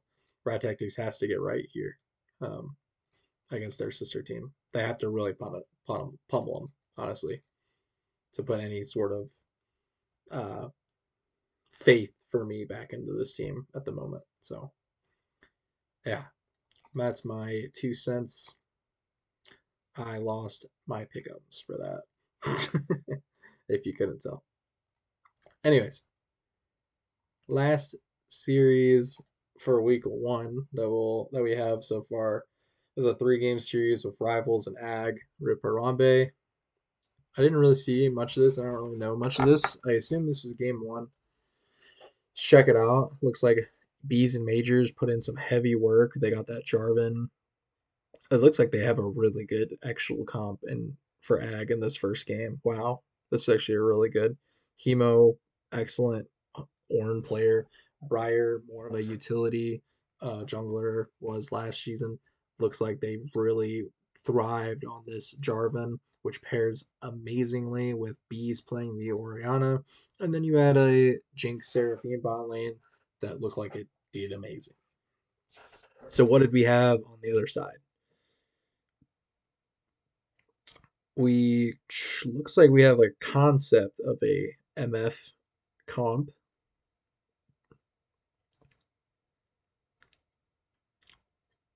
and that's kind of strange because they didn't really ban anything that would.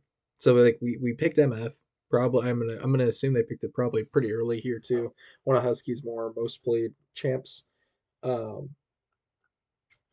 they didn't really pair this MF very well, in my opinion. Like they didn't get the Jarvan, they didn't get the Amumu, they didn't get like a Leona even. Nautilus is like a subpar kind of duo with um MF in my opinion, and Maokai. Uh, I don't think Maokai goes great with MFR. Truthfully, it has some lockdown, but it shouldn't be your like main thing to go off of. Maybe the Aurora ult you could make a case for because it's like the slowing and stuff like that. Whatever. Um, the Urgot's just way out of like a team comp sense. This was definitely just for comfort and stuff. Which, to be fair, didn't need to be fully with the other four. Like he can play for side lane, especially if it's an Ornn pick, because this is a really good matchup for Urgot. So I like this. I like what they did top side at least. But yeah, they. I don't think. I don't think this should be an MF here. MF just doesn't pump as hard as like his Kai'Sa or Jinx is, or any other really on hit AD carry that we've been seeing. Um, and they lost, but it looked like it was a pretty decent banger game, 40 minutes, you know. Yeah, they were really definitely afraid of Bees in this game. It looked like, and Bees still performed really well after being triple banned. So, yeah, JFK though, great first game. Nothing too terrible from anybody here, but yeah, let's just move on to the next game. So we have Husky on this Ash now. Okay. But this time we're like, this is what confuses me. We did win this game, 31-10. Good. Um, Nicholas best one of his best champs is Syndra, so it looks like they were able to get the Syndra away from Bees, who also plays it. So they were able to draft it this time. Good. Uchi play. So the moment they they don't pick MF when they get a Mumu, which is mind-boggling to me. And then like it's just not a good. You guys see what I mean? Like if you're gonna play MF and stuff, you gotta go for the Wombo. And like in this first game, we went for Maokai instead of a Mumu. Why? I couldn't tell you. Whatever. Anyways, they won this game pretty handily. I think this isn't a great draft. It looks like this Zyro is a counter pick into Milio, which is good. Oh, wait. Oh, okay, never mind. Okay, I was about to go in a little hard on this. Oh, I still am actually. Okay. No, Ag definitely trolled this draft a tiny bit here. Okay. So I like the MF and the Jarvan. They go well together. And then you have the Aurora, like I said, could be good with MFR, probably more of a follow-up thing, and a Wombo. Yone, sure. Yone can kind of go anywhere. This Milio looks very terrible here, very out of place, and it did get counterpicked. Also, the Milio has cleanse. Okay. Uh, okay.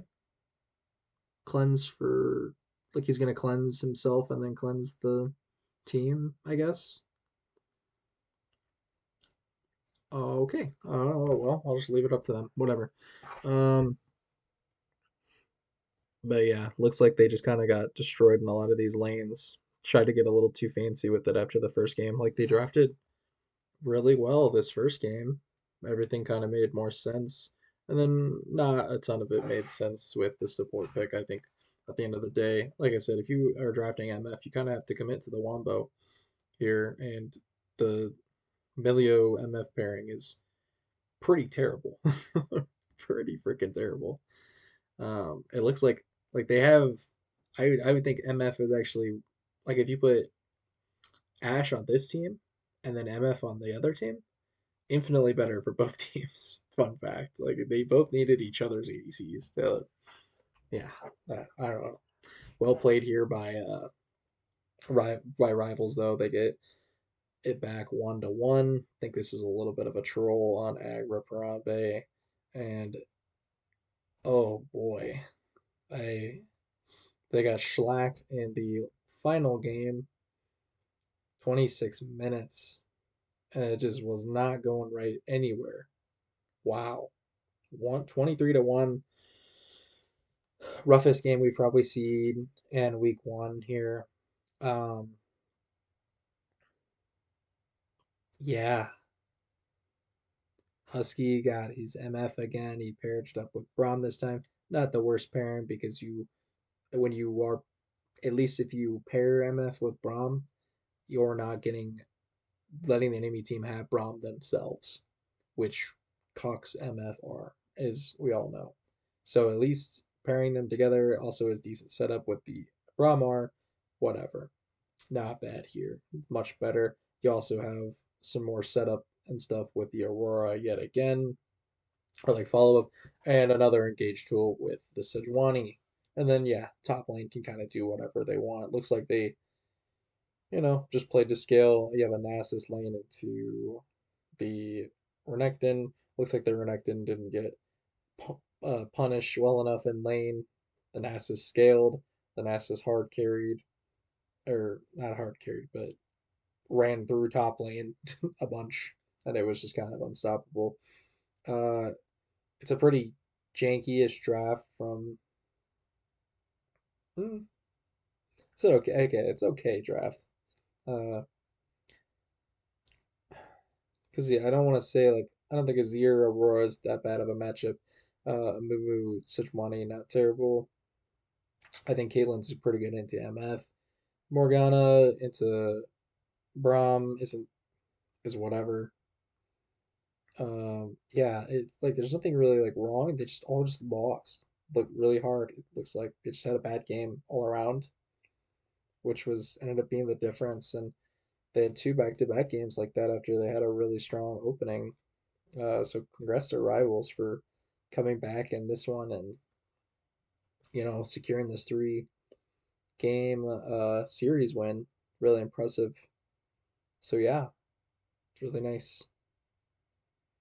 We will move on, and we're going to rank rivals and AGRH.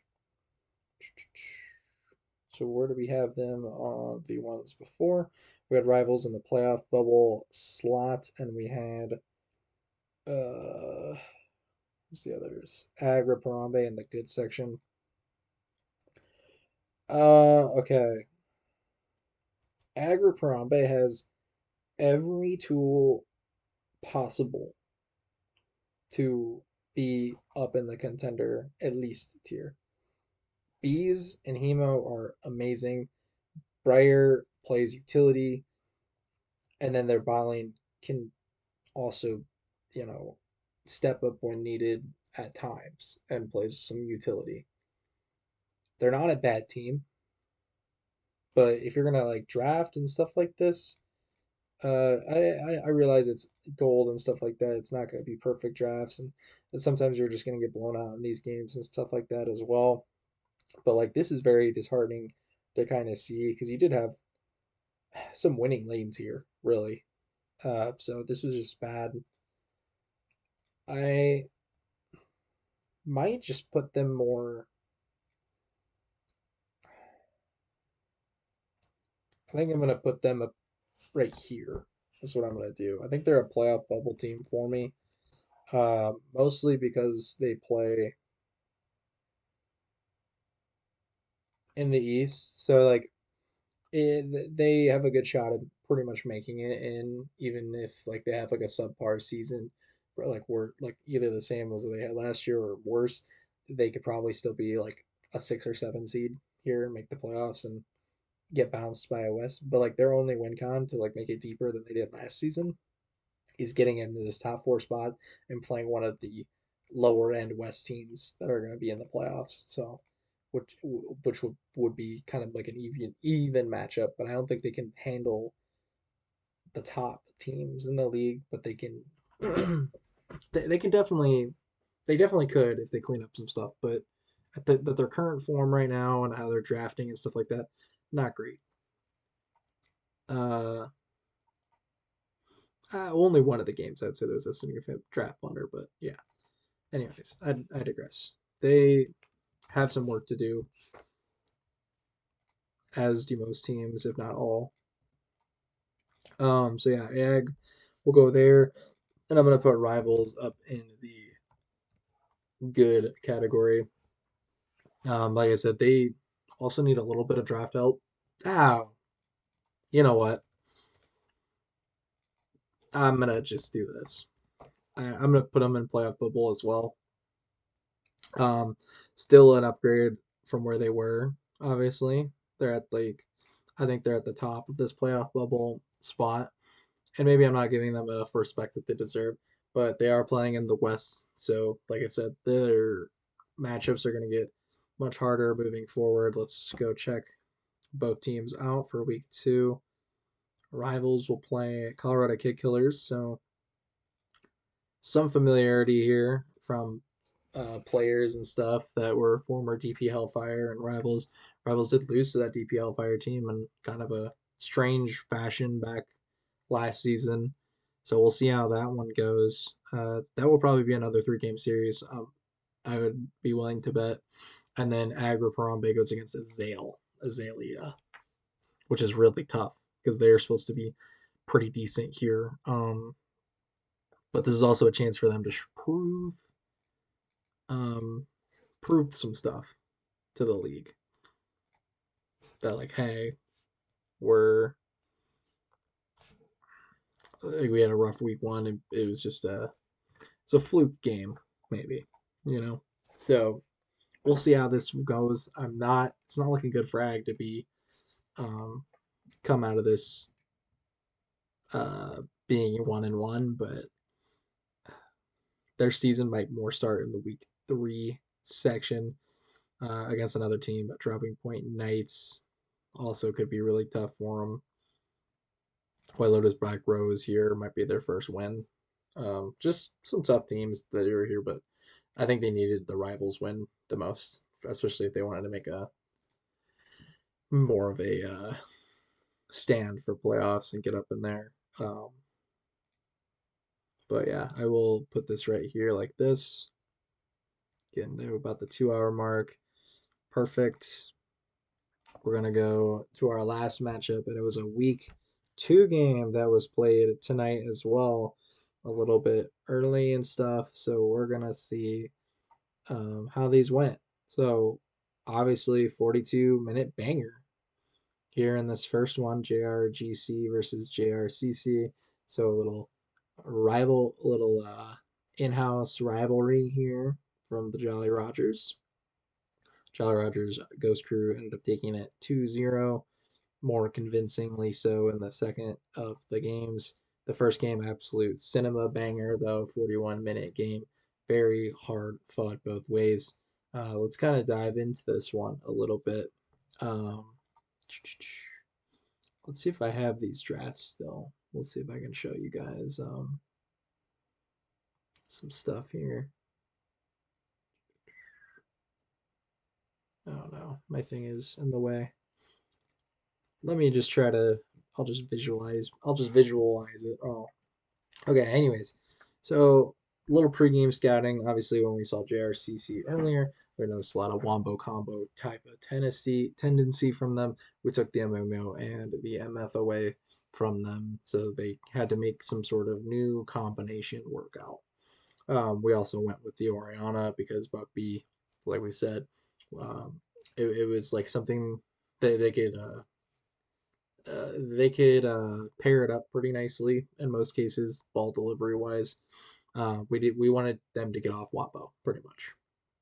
So what ended up happening, they went ahead and they banned three junglers, which were all from me.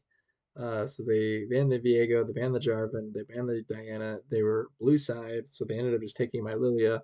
So effectively, I'm four banned here. And the response after B1 Lilia, I believe, was uh, Shyvana. I was pretty deep in my pool here, but it's a not a bad matchup to obviously match and stuff like that. Slightly edge to the Lilia, but I'm very deep in my pool. Wanted to. This is kind of the style we have played. Um, Ended up working out, obviously, but also the Lilia had a field day in this one. So yeah, we went R1 Shyvana, and then R2, I believe we went the Milio, who does pretty well into Lilia because you can cleanse the sleep before it even comes. So you can cleanse the drowsy. So it'll say like when people are about to fall asleep, it'll say drowsy. You can cleanse that and then never fall asleep. Milio's super broken into Lilia. Same with like Jarvan, you can like really lock down Lilia if she doesn't have her flash and stuff like that. Two pretty common Lilia counters. Obviously, they banned the Jarvan. Not really sure if they knew if that was like a good Lilia counter or not, but they clearly didn't account for the Milio.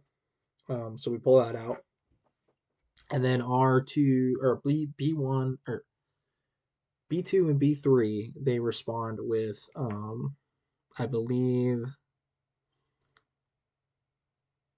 I believe it was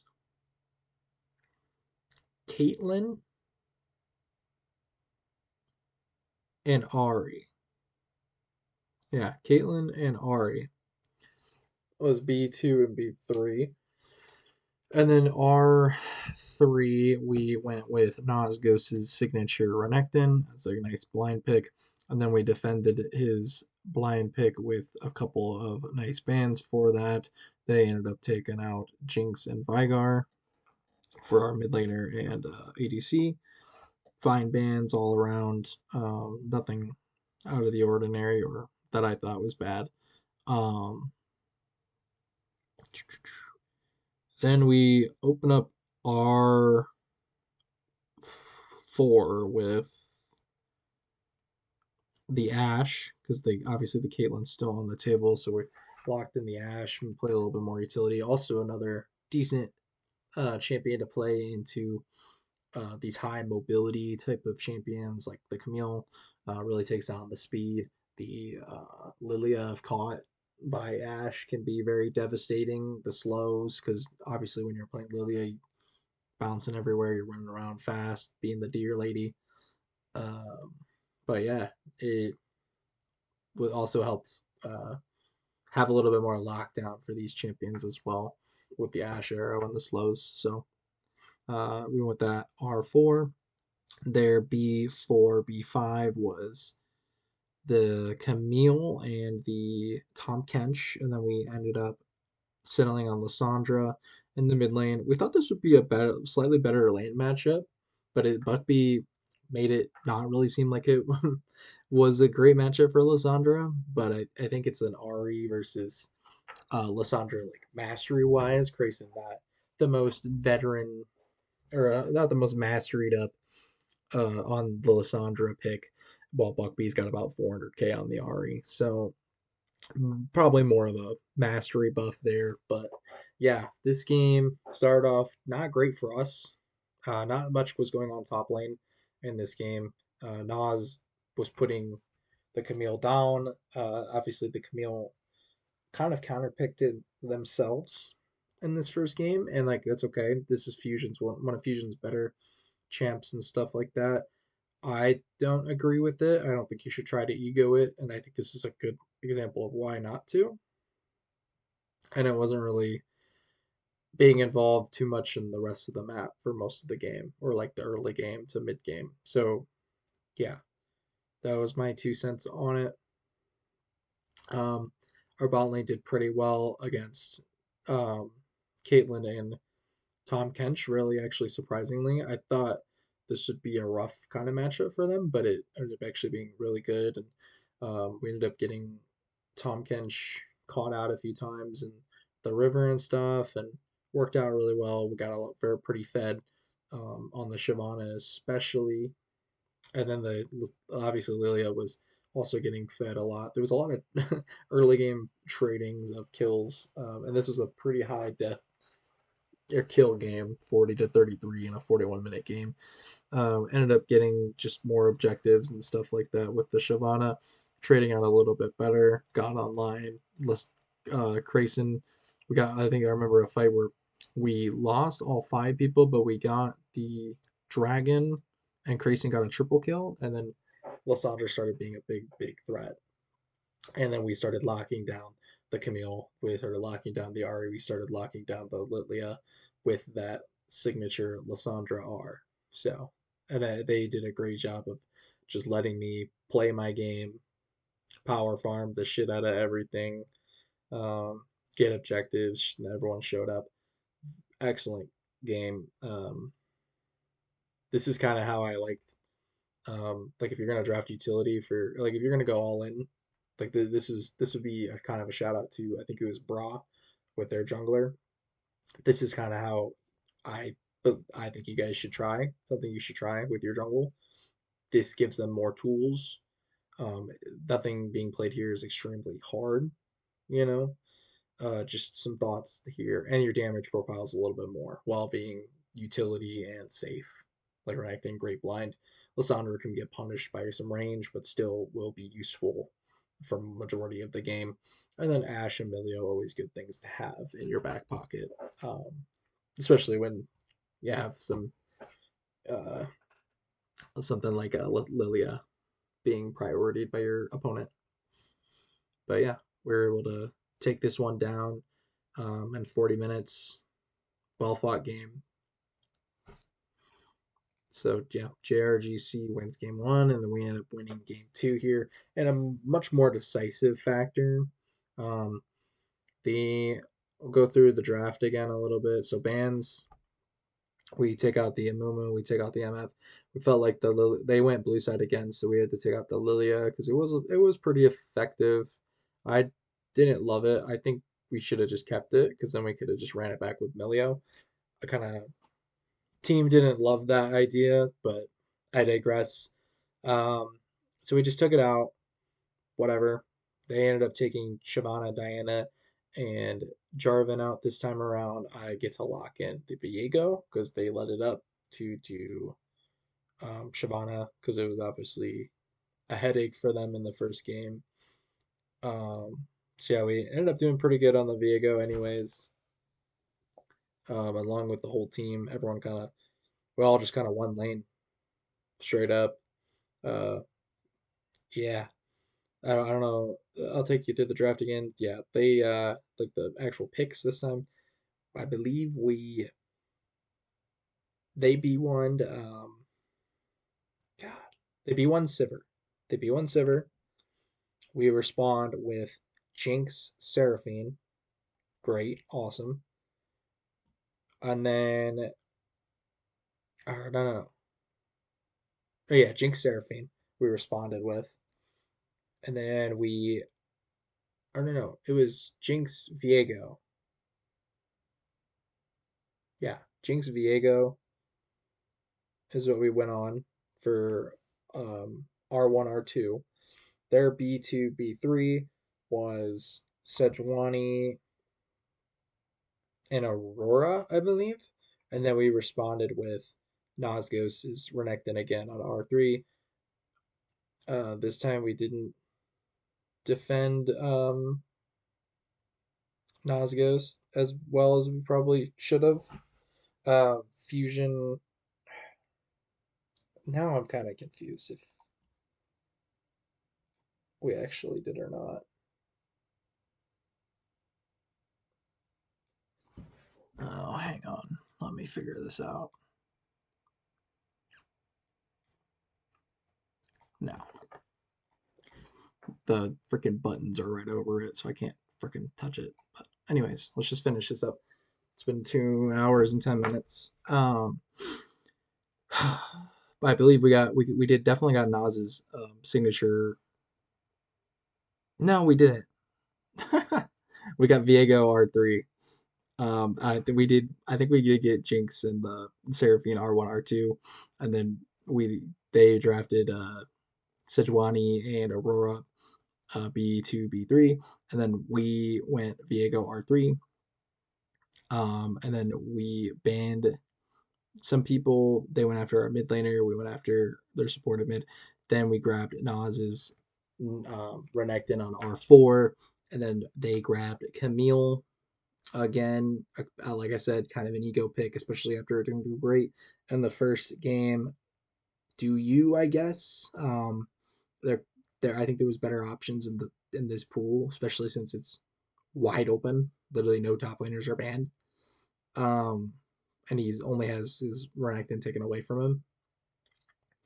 But yeah, I loved that. And then yeah, they responded Camille and then Renata. Renata really get into Viego, can deny resets and stuff, obviously, make it very hard for Viego to get that. And it actually did happen to me the first time, and then after that we kind of played around it a little bit more. But hats off to that first Void Grubs fight where Reximus actually played that really well as the Renata definitely helped.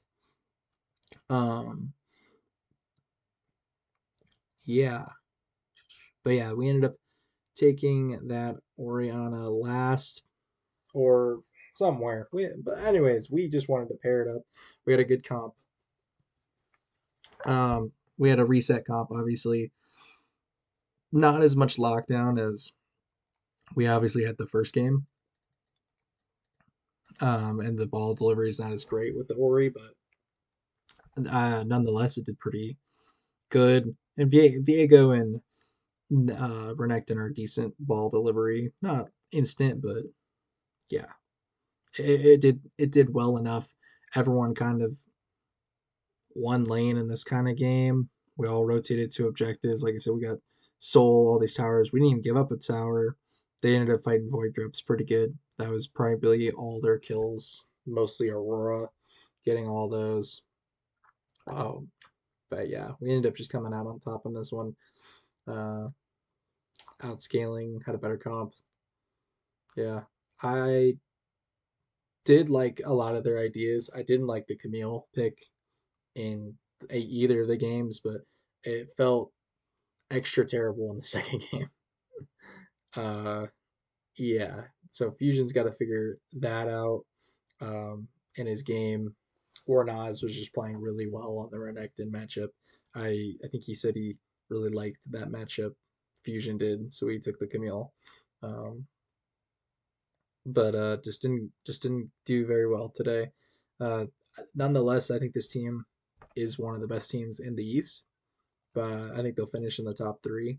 So where did we have JRCC in this thing here? So they dismantled Korean rejects in the first game with their first week. We have to also remember that. I think they're actually in this contenders tier, and I actually would put them over RT at the moment. Um, and I'm gonna also put ourselves here as well. I think we have some proving to do to get up to the favorites. Like I said, we were in the good tier. We're in the contenders tier. We're in the West, so it's very difficult to um, kind of see. We're gonna have a lot of difficult matchups on our schedule. Obviously, a lot of good teams, as you can tell by the just the win percentage here. Honestly, from east to west.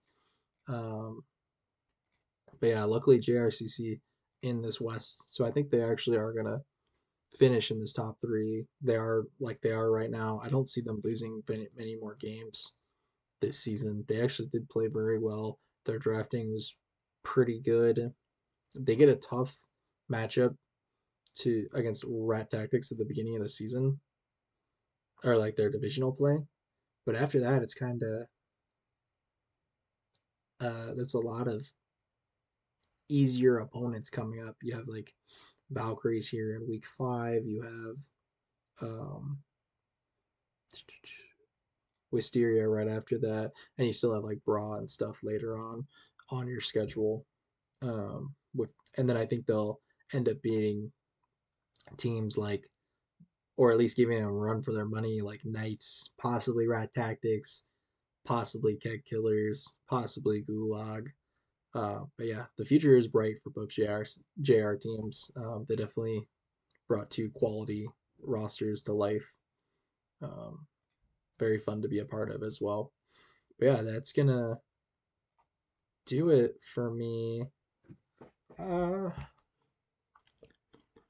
it's kind of the updated what I have right now, just everyone who's kind of played so far.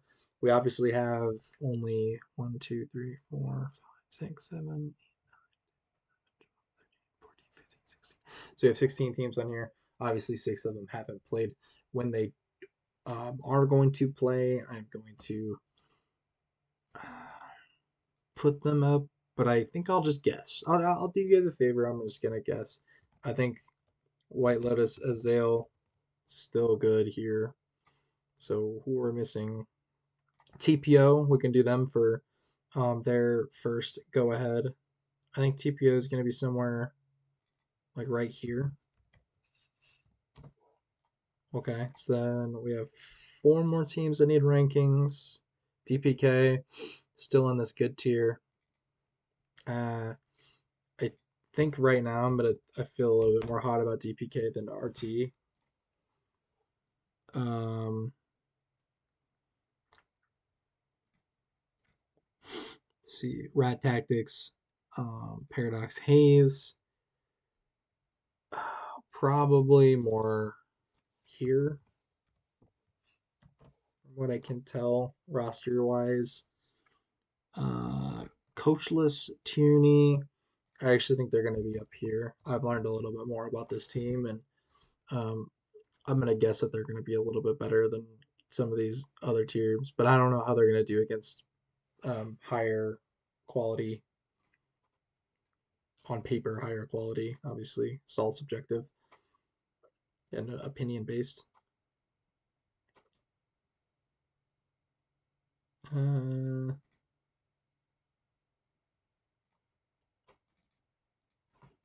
is that everybody? Fev we have, TDP we have, Korean we have, Raw we have, LE we have, RT we have, RTPH we have, Wisteria we don't have. I think Wisteria here.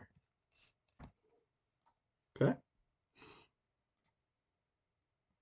We have Rivals, we have Black Rose, we have Coachless, we have Valhalla, we have MG, we have that. Ag. Did we put CKK in here? For some reason we didn't put CKK on here.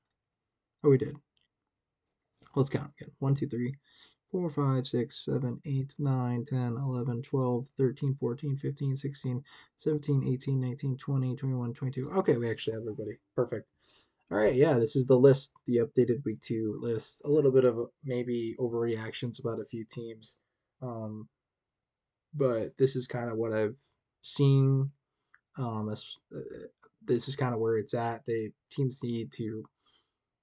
Everyone can get better. Obviously, it's IBSG and team. There's going to be a lot of teams that just had rough week 1 matchups, and a lot of teams that are just going to be under the radar at the moment. And there's going to be some teams that get better as the season progresses. Um, so I'm excited to see how this list changes each week. But this is kind of what I'm feeling currently. A lot of playoff bubbly teams. Um, yeah, not not too much changed, but it definitely is a little bit more interesting now that we have a little bit more knowledge here. So yeah, thanks for tuning in if you made it the whole 2 hours and 20 minutes, and I'll talk to you guys later.